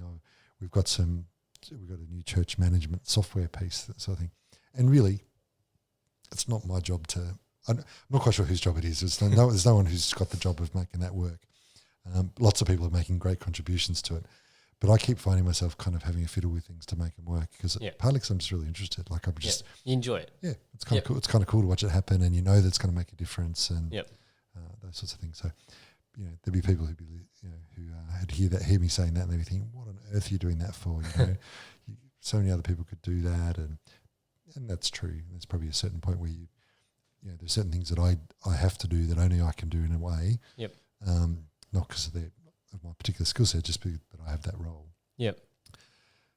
But those things need to happen, and I like doing them, and I find it interesting. Yeah, and when they work, it's really great. Yeah. When the process doesn't work, that's highly frustrating. But I don't mind the challenge of that either. Like trying to solve it and work. Well, I think with a lot of those things, because I'm going through this with my current workplace, is that far too often, especially when things have been running for a while, people get in this habit where they get used to, and it's sometimes it's exciting to fight the fires, to say right. You keep band-aiding everything because you feel that makes you feel like there's some importance to what you're doing, whereas if you took a step back, you'd sort of look at it and go, we probably haven't documented this process properly, or we haven't trained the people properly, to make life easier so we can continue to grow or develop. Perhaps I need to go back and fix that foundational level item, and then from that, you sort of get less operational and more strategic in sort of the pathway. But I think whilst there's an interest and you're learning and you're developing, there's nothing wrong with getting in, rolling the sleeves up and getting dirty and trying to understand it all better. And I think one of the things, like as a leader, if you're not prepared to get in there and put the bins out or do sweep the floor, like I think there's something really wrong. Like if you're not prepared to do those things, you're But this is the thing. Like, okay, let me ask you this question: do you think that leaders are born or built? Built. Yeah. I absolutely think they're built. Yeah. I mean, and I think one of the interesting things to think about is what does a leader do and what are they about? And for me, that's about leadership. For me, is fundamentally about vision. It's about being able to see a picture of this is what our future could be, and let me describe that in a way that inspires and encourages other people to say, let's go there. Yeah. And then you also, there's a book we're throwing around, Leadership and Management Theory. One of the books that I found most helpful in recent years has been one, it's been a bunch of books, but all by a guy called Les McEwen. Okay. And he distinguishes between visionaries, so the leaders who do what I was just talking about, operators. So a visionary will often have someone who comes alongside them as an operator, and they just get stuff done. They make stuff happen. Like in a classic company, they're the salesperson who's out on the road getting the sale. Yep. And they can go so far for so long. Like a really good visionary with a great vision. This is the company I want to make. This is the thing that we want to do in the world. And a really good operator alongside him or her, who going, I'm going to execute that for you. Yeah. That can go a long. They can go a long way. Yeah. But at a certain point, this guy would argue that you need somebody who's a systems kind of person who's able to put the processes in that you're talking about. Yeah. Then the interesting thing that he then says is that the problem is when you put those three together, they all get irritated with each other. Yeah. Because they kind of naturally sit in those three positions, and you get kind of a gridlock. Yeah. And what you then need is those three people, or however many there are in the organisation, but you need those three people or three groups of people to be able to start thinking in a way where they sort of, as it were, take off their visionary hat for a little bit to think about, okay, to sustain this, we need really good processes, or for the operator to be able to go, there's a reason why I've got to fill in this form to make this happen, because it means that we get the right inventory at the time we do. Yep. I love applying that kind of stuff to church. I think that's really fascinating, because the church is a human organisation. I believe it's a divine organisation. I believe God inspired it. God leads it, but it's also a human organisation too. So I think there's all sorts of great fun applications about how that works, and trying to make that happen. So you want those people, and then learning how to then make them really work together so that the team really can drive forward. Yeah, it goes forward. I really love that sort of stuff. Yep. And I guess, okay, so, seeing as we're talking about, taking the church, forward, like what do you think should be the vision of the church? Yeah, that's a great question. Well, this is going to sound really churchy. That's all right. I think that what the church really needs is to make sure that its foundation is the person of Christ, the person of Jesus, and the love that he's revealed to the world. I don't know if that sounds really obvious, or it just sounds really pious and kind of maybe a bit kind of airy-fairy, I don't know.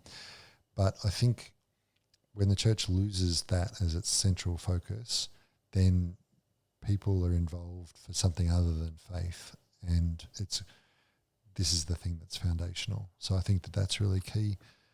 So that would be my first thing, is it's really about how do we make sure we talk about, and for me, here's the thing, I think, John, too, is I think the best thing that's ever happened to the human race is the person of Jesus. I think he's the most compelling figure that the world's ever seen. I think ultimately I believe he's the Son of God. I believe he's divine, but I believe that he's, to read the scriptures and to watch what he does, it's captivating. And no one's ever been like this guy. No one's ever done what he's done. And I think so often the church, at its best, the church presents that, and God always works through it. But the church often can get in the way of that, of the compelling person of Jesus really emerging for people. Because I think an encounter with him really is life-changing. So that's the first thing, is to, in a sense, to try and let the compelling person of Jesus come to the fore. So that's number one. Number two then is, I think that when people have that, when people do experience that, they want to be together. They want a new form of community. They want to be sharing their lives together. Like, in a lot of ways, like the conversation we're having in this podcast, it's not a million miles away from what I think church should be like, in that you're talking about things that matter. You're sharing how you're going in life. People know you. Like there's something powerful, isn't there, about just really being known. It's gone to a different level. Exactly, gone to a different level, which unfortunately, doesn't happen. It doesn't. It's rare. It's rare enough to be noteworthy. I don't think people have that. A lot of people probably don't have that skill set anymore to try and develop that sort of deep conversation. Like Mark was saying to me when I saw him the other night, he goes, Johnny, you've got this style where you get people to open up to you. And, I don't view it as something intentional. It's just I have a genuine interest in the people that I'm talking to, because, I think it doesn't matter who I speak to, there's always something that can be learnt. And I always view every conversation, like I was saying before, everything's a learning opportunity, right? So every conversation is a learning opportunity. But, I think, and I guess, this is partly in a semi-artificial environment, because, here we are, we're zoned in, we've got headphones on, there's a microphone in front of our face, and you could almost, do away with the microphone and the headphones and just have a conversation. But in most situations when you're trying to have a conversation like that, there's distractions. And so before you can even get lost in a conversation, it's something else has happened, or somebody's got to go, or the phone's ringing, or and here, like, we take away all the distractions, and then so we zero in on the conversation. And that's what I think, if there's, one takeaway I could give to anyone listening is, to have conversations like that. They're the sorts of things that add value, or forget about value. I think, provide people with fulfillment. Yeah. I mean, I think we've got such a desire in the human heart each and every one of us, we want to be known. Like we want somebody to know us and understand us, and the deepest level of that is to know us when we're vulnerable, like to know us when we're fragile, when we're hurting. Yep. And when you can bring acceptance in that place, someone can listen. Someone listens to your story, which includes that dimension of life. The bond that develops, and that's profound, and the care and the respect and the love. Like the world has to be different when you have people meeting each other at that kind of level. Yeah. So I want to cultivate that. I think the church has something in its wisdom to offer in that place. I hate that phrase, in that space, but I guess that's what it is. Yeah. I think the church has something to offer there, and I think, at one level it's profoundly human. I think the other bit that just adds another level from a faith point of view is to recognise it's profoundly human to recognise each person's unique story. The grace dimension, the faith dimension of that, I think is, and this before me is a child of God.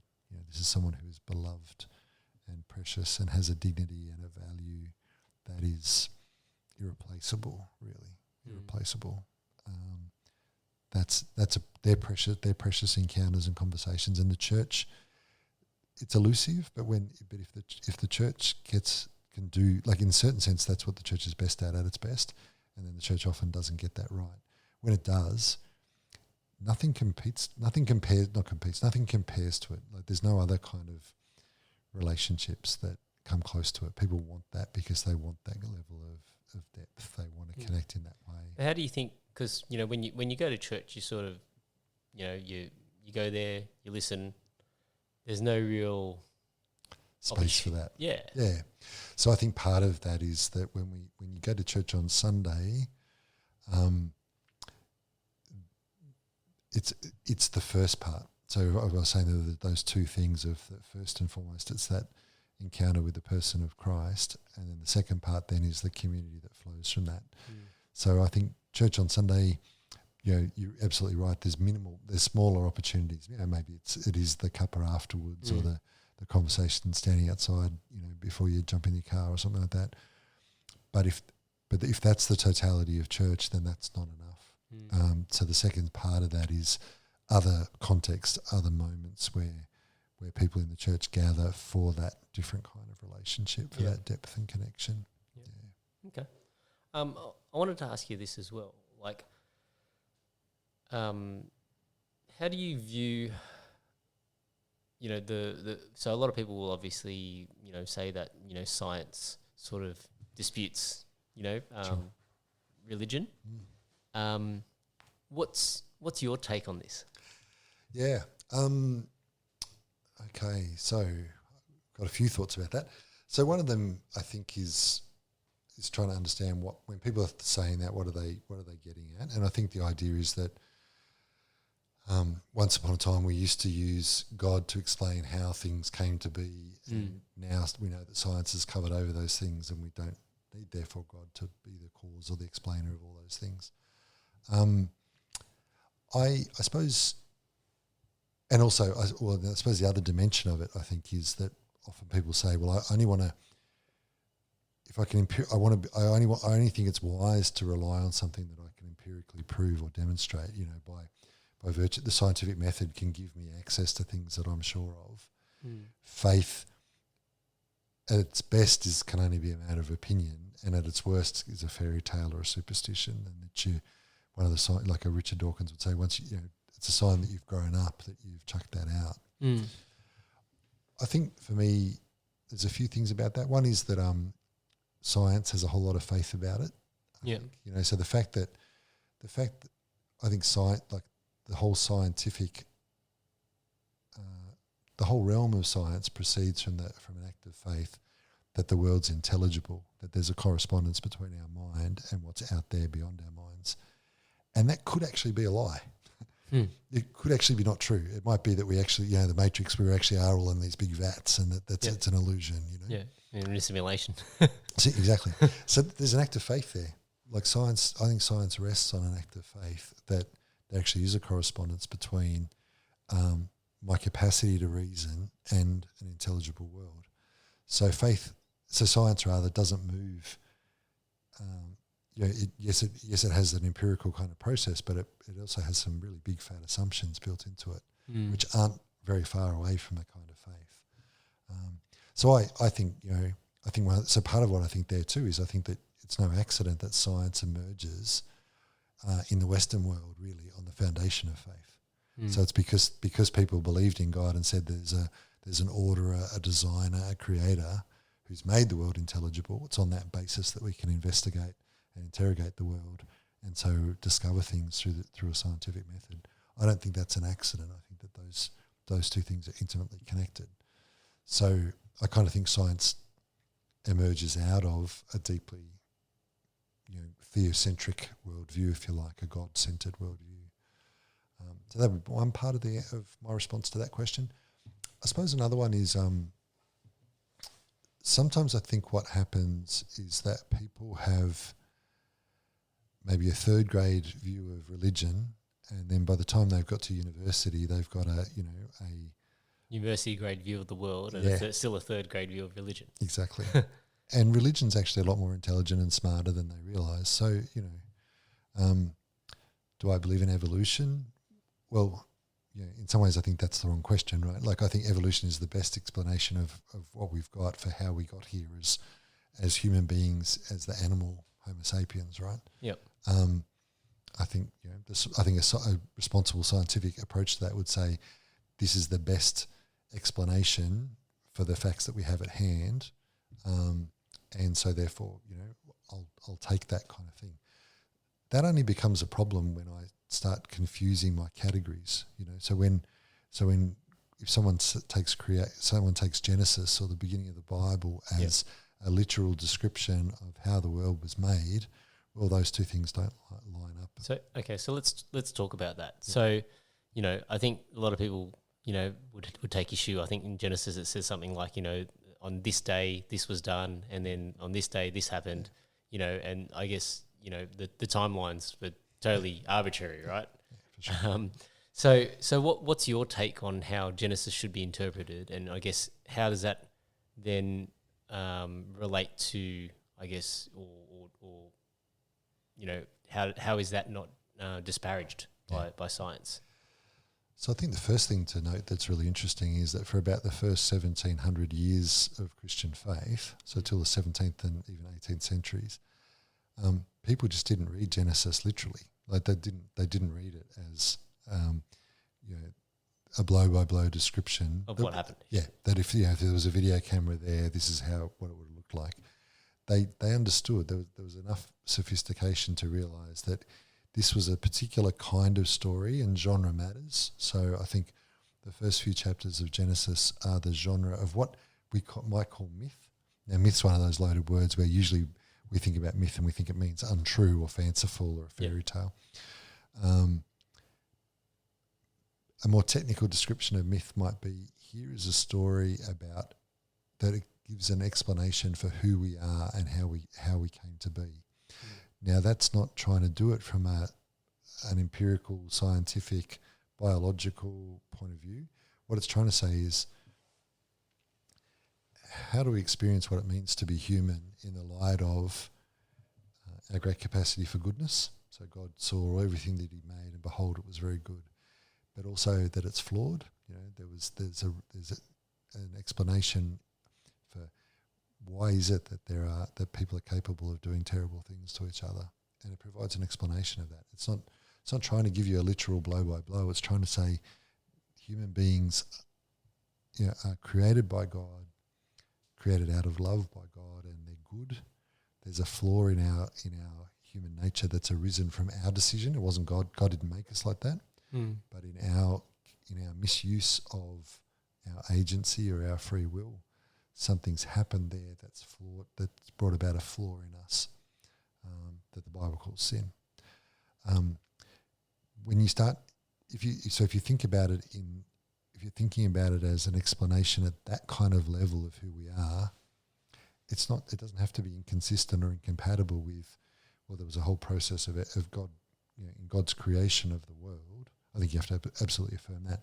but that the process of that could happen through a process of evolution, and in fact that creation is still continuing. God's still continuing to hold things in being and generate things in and through what we would now call the laws of nature in inverted commas. Yeah. And I guess, and you can probably advise me better than my sort of understanding on this, but I guess does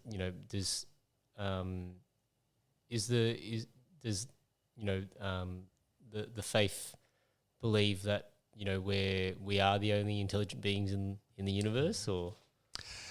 I think it's fair to say that that we're agnostic about that.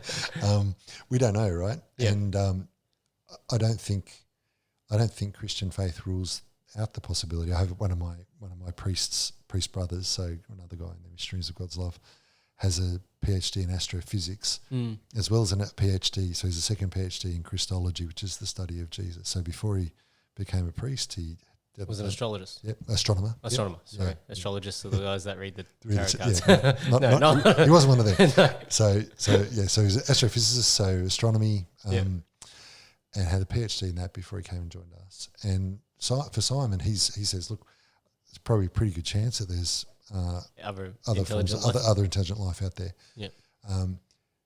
And I think the question is, what, in some way or another, like we don't know kind of what relationship they would have. I think what I would say is, from a Christian point of view, I would say, well, if they're intelligent life in the universe, then in some way or another they're created by God, whatever that looks like. Yep. We're not sure what that we don't know what that relationship with God looks like. Maybe they never misused their free will, and so they've always lived in perfect harmony. Maybe they did until they meet us. Yeah, right. Yeah, that's right. Maybe they never did until they met. That's right. We don't know. We really don't know. And but I don't think. So I think there's a lot of unknowns in that. But I don't think faith. I think faith can say that humanity is incredibly special, without it saying it's exclusively, that God's. Because one part of how Christian faith views the creation of the world is that it's an overflow of God's love, that God's perfect love in God's self. So because we believe that God isn't just an undifferentiated one, but because that we believe that there are persons in God, Father, Son, and Holy Spirit, God was love before anything else ever was, and it's not out of a need or necessity, but out of just the nature of love to share of itself that God creates the world. So that love might make other intelligent life forms in other places, and I think that's not beyond the realm of possibility. What's next in terms of that, in terms of their story of faith or their story of what it means to be? Yep. Well, I guess we don't really know. Yeah. And then, okay, you just when I was listening to you say that, I was just thinking then, well, so what was God's purpose? Is that talked about anywhere, or? So in creating the world? Yeah. Yeah. So I think it's, I think the best analogy for it is actually a married couple, right? So in a sense, a married couple, their love comes together in such a way that it overflows from them, and God willing, they have a child, and children. Yep. So God doesn't create out of necessity. God creates out of an overflowing excess of love. And his intention, his purpose, I think, ultimately was that human beings, and through humanity, all of the created order would be brought into that relationship of love with God. That in a very real sense we get to share in the life of love that is God. Which, for me is part of the attraction of Christian faith. I think that's incredibly beautiful. That what it's saying is that the deepest meaning of the universe is love. The deepest intent and origin of the universe and its goal is love. Which I always find, when somebody who's really committed to an empirical scientific worldview, your questions are really like, well, what's the purpose otherwise? Like, without a God, what's the purpose of all this? I'm not sure what I've heard lots of answers from different people over the years, but and some of them are, I find, sad and unfortunate, and distressing at times. I don't think anyone has that answer, right? Like I think ultimately that's what was I guess a key component in the development of religion was, just like how you were saying that we develop sciences as a way to explain the workings of the world, and we can. I'm sure there's countless times where the theory was proved wrong and then the new theory is created. So likewise, I think a lot of religion was developed as a way to try and answer those questions. Yeah, absolutely. But then I guess my next question to you then would be should that mean that the theories behind religion could also be updated as well? Yeah, great question. I think one of the things that Christian faith claims is that, first of all, would absolutely agree with you and say that religion as it emerges, and one of the interesting things about religion, I think, is that it emerges in every culture, right? It emerges in every culture. Yep. And I think and it looks different in different cultures. Yeah. But what's happening there is absolutely a desire for people to, as they experience the world, there's this question deep inside of them of like, why am I here? Why is there something rather than nothing? What's it all for? What's the purpose of my life? What's the purpose of the universe? Like those questions, I think, so deeply entrenched in us as human beings that we kind of squash them out with great effort and a lot of Netflix, really. Like I think, do you know what I mean? Like I think they're so deep and they seem so universal, that every culture came up with some kind of explanation in a religious kind of language, in a religious framework. Up until, like I think, the modern Western world's the first culture that's kind of said, let's try and really deliberately get rid of that. The thing that I think matters there is, and the Christian sort of take, or particularly the Catholic take on that, would be that there'll be elements of truth. Therefore, you could expect that as people have searched for God, as they've looked for answers to those questions, there'll be elements of truth in every religion. The Christian claim is that the difference with Christian faith is that religion in Christianity isn't just simply our search for God, but it's actually God's self-revelation to us, that it's God communicating to us, which is different, and it makes it, so it's a different kind of claim. No other faith claims that. I heard it put this way once, there's only been two people in human history where the question that they've provoked is not so much who are they, but what are they? And those two people have been Buddha and Jesus. Buddha was really clear to say, well, I'm not God, I'm a human being. Yep. Whereas Jesus' claim was the reverse. He said, no, I am God. Yep. And so the idea here that God's actually revealing himself to us is a key tenet of Christian faith, that there absolutely will be all this emergence of people looking for, and there'll be bits of the truth that they'll find there. But it's different when somebody actually, like the analogy would be, if I wanted to write a biography of you, I'd go talk to Angela, I'd go talk to your parents, I might find out what your degree is, I might learn about where you've lived before now, I'd find out all this information, and some of it I might get wrong, some of it I'll get right, depending on how meticulous I was, and obviously the analogy falls short too because I've got access to a lot of that. Yep. But it's a different story altogether when I come and sit down with you and you tell me about yourself. So the claim of Christian faith is it's a bit like that we absolutely can do a whole lot of searching and we need to. But the claim is that Christian faith is that God's also told us who he is, revealed himself to us. I find that interesting because, when you sort of look at historical accounts, and I think by virtue of the word history, right, is his story. Right? Yeah, right. Yeah. Right. So it's like, I think, quite often history is always written by the winner, and they have a very skewed account of how things are or could have been or were. But I think, like I guess, you know, when I say I'm agnostic, I sort of see that there's commonality between a lot of religions, and then it's just those little sort of facets that differ. So I guess that's sort of my sort of take on it, is that, you know, I think all religions, you know, could essentially be from a similar place. They're just, as you're saying, you know, different interpretations of possibly the same thing. But I guess from I lost my train of thought here, because I did have a question that I was thinking about, but then I was listening to you and then I zoned out and then I was focused on what you were saying and then I lost my question. So we'll just, let's just move on. I mean, if it comes back to me, I will interrupt you. Circle back around for sure. Yeah. So, okay. Let's go back to, so when you got back from the Philippines, where did you end up? Went back to Melbourne and I did my last 2 years of study in Melbourne. Yep.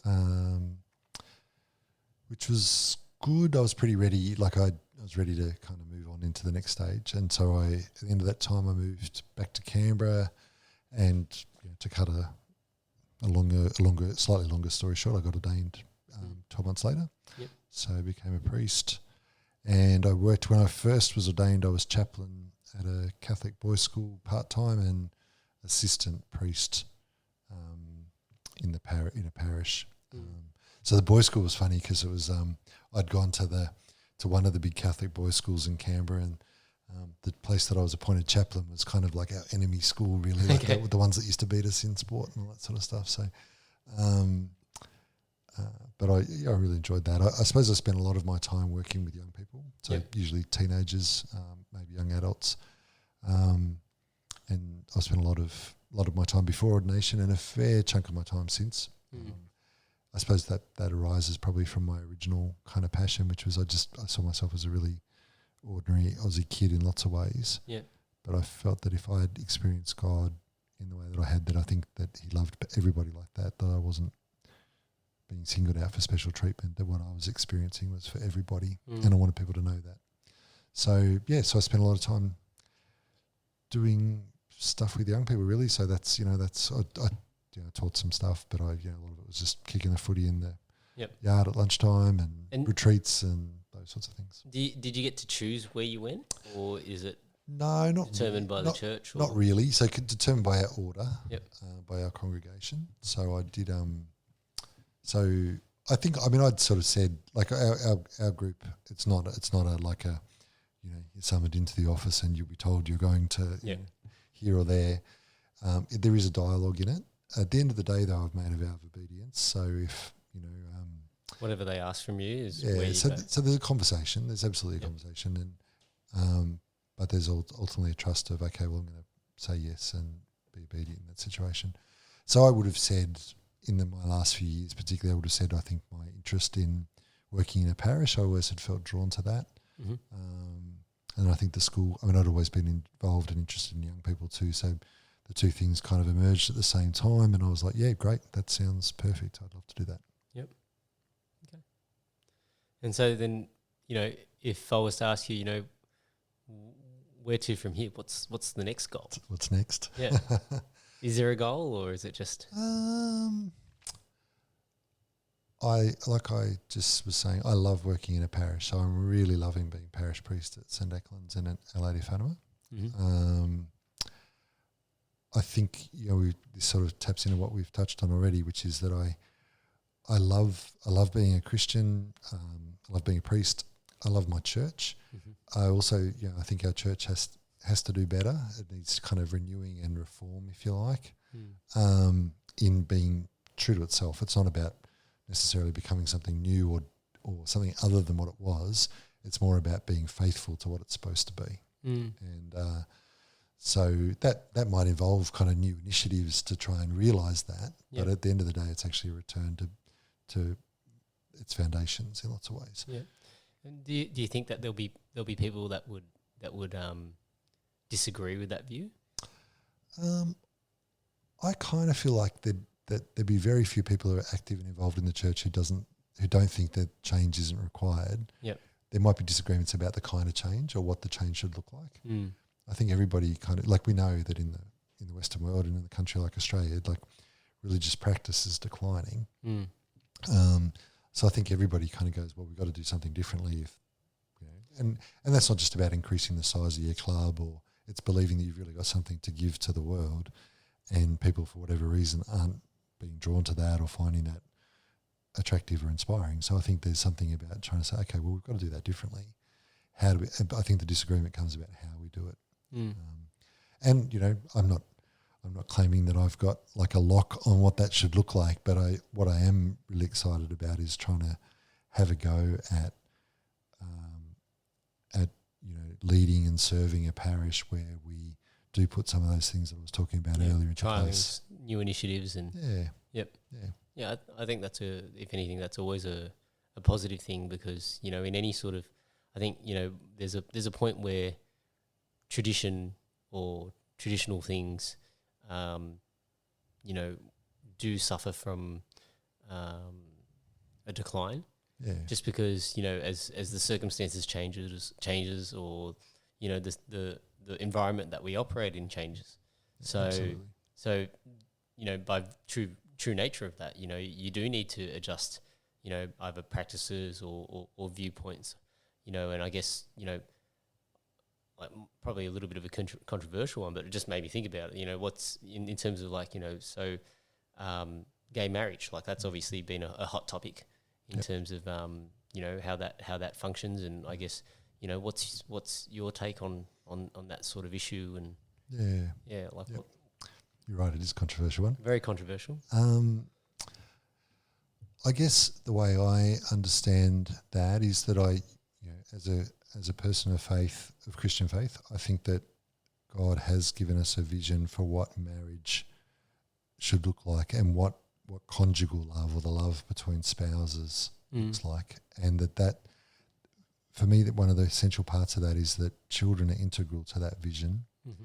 And so therefore the way that naturally happens, the way that's happened since time immemorial, is that's the union of a man and a woman. Yep.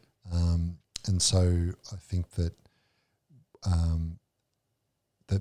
that's what marriage is.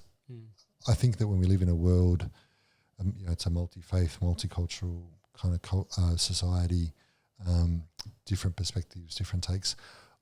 I think that, you know, that there's a place for saying, okay, well, if people want a different kind of union, like, it shouldn't be that the church can dictate that that's not possible, but I think it's a different kind of union. Yeah, I guess it's the difference between, you know, a religious wedding and versus a state sanctioned style. Yeah. You know, and I think that's, I guess, you know, I think that's probably where the controversy is, right? Is over, you know, who dictates marriage? Is it a facilitation of the church, or is it a facilitation of the state? You know, I think by nature of government is there to rule for everyone, and from a religious perspective, it's more for people who are religious. Yep. Would that be fair to say? Yeah, I think there's something in that for sure. Like, I think that, you know, this is where it's the challenge of when you've got two different groups of people, and how do you try and make sure that everybody's respected in that scenario, in the kind of complex society we live in. I think so where like, if it in a way, it would be nice if it could be quite as simple as, you know, if that's what you'd like to do, great, and if that's, you know, and you leave the religious people to do their thing, and you leave the secular people or non-religious people to do their thing. And to some extent, there's some truth in that can happen. Yep. Where it gets tricky, I think, is when you start thinking about, you know, what does that mean around kids, and those sorts of questions. So the reason why would the church in a society like Australia not just say, okay, do whatever you like? It's because they believe that there are some values at stake that are worth trying to preserve. Yeah, and and fight for in a way. Yeah. Well, I guess so that's more of a then by virtue of you saying that it's more about depends on what you view the institution of marriage is about. Exactly. Right. Absolutely. So and that differs for different people because for some people they might want to get married and not want to have kids. Like that might not be something that's on their agenda. It's just more that it's a union for them in that regard. So yeah, interesting. Which the church would really clearly say that that's a decision that the church has to respect. People have got their right to make those sorts of choices, but that isn't marriage by the church's perspective either. Yeah. Well, it's got the same word. Yeah. But it's not meaning it's exactly the same thing. Yeah. Okay. Right. Interesting. Yeah. Okay. All right. Well, we've covered well over 2 hours now. Have we? Yeah. 2 hours. It went like that. It's gone quickly. I'm kind of sore from sitting in the same spot, but I've enjoyed every moment of the conversation. So, is there anything that we haven't covered that you'd like to cover? Oh gosh. Actually, now I remembered that I wanted to ask you. Sure. So I don't know. Okay, I heard it from another podcast, but basically talking about how something to do with and I'm going to butcher it here because I don't remember the exact details, but basically it's talking about it was talking about how like religion could have possibly come from a place of something to do with I guess people tripping over. When I say tripping, I mean like having hallucinations over drugs, over the acacia bush. Going on DMT trips and things like that. Like, I don't know if you know anything about that, but I thought I'd ask the question, Sure. Is there any sort of like, or something to do with even sage? I think sage is, something that's important. But yeah, okay. I don't know whether...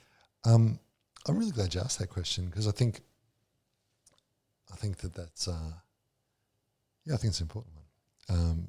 It's funny as kind of, religion being the product of a trip might be. I can't speak. There are some religions where taking some kind of drug actually is part of the religion. Like I'm thinking about Native American Indians, ayahuasca, peyote, and that sort of peyote, stuff. Yep.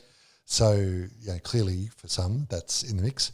One of the things I think that, and sometimes that's, if it's not a drug-induced trip, it's when people look at the resurrection of Jesus. Yep. They say, well, maybe it's a group that they had. I think one of the things that a historian has to do about the birth of Christianity is they have to ask some kind of question: is how did it take off? Right?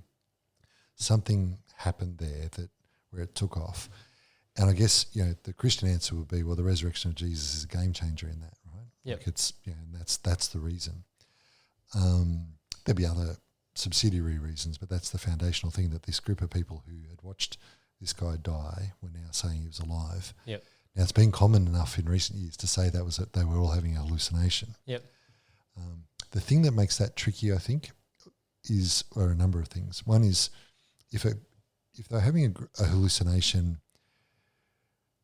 that might be possible if it's the same group of people all together having it, they all saw the same. They all saw the same thing. Problem with that is that the way the story gets told is that it happens many times. It's not just one moment. It's that Jesus appears to different people in different places at different times, even in different locations. If they're all if they're all on a trip, or if they were making it up, you'd expect at some point somebody would say, guys, let's just back up here. This is getting serious. This is not going the way, whatever we thought we were doing, this is not going the way it's planned, because so-and-so has just been killed. This guy is also about to die. We're all in fear of our lives. Yeah. Like you don't perpetuate a lie. And you also, if they rule out a whole bunch of things. Like they says they thought it was a ghost, and Jesus says to them, actually, look, here's the wounds. You can touch them if you want to. Would you like to eat a piece of fish? And they watch him eat a piece of fish. Like the stories specifically rule out a bunch of things. Now, if that was all made up, or if it was the product of a trip, at some point you would think that somebody's going to say, I'm out. Yeah. And here's a different story. But that's not what they do. I mean, they go to their deaths saying this is what happened. I think that rules out fraud. I think it rules out being, having a group hallucination thing. I think it becomes an implausible explanation, right? Well, maybe it's one of those things where, if you take enough of something, you end up at the same place. Fair enough. I guess the other thing I'd say then is that for that to be true, then you've got 2,000 years of people since then saying the same thing who supposedly have to all be on the same drug, and I don't think that makes sense. Yeah. So. Okay. All right. I think we'll end it there. Sure. That's been a lot of fun. Ended on tripping. Fair enough. So, if people want to find you, they can obviously find you at St Declan's. They can. Penshurst. Yep. I think I'm on Twitter. Are you on Twitter? Yeah, I can't remember what my thing is. If you put Chris Ryan MGL in, I'm pretty sure I come up. Okay. Well, there you go, Chris Ryan MGL, and he's on Twitter. Thanks, everyone. Thanks very much.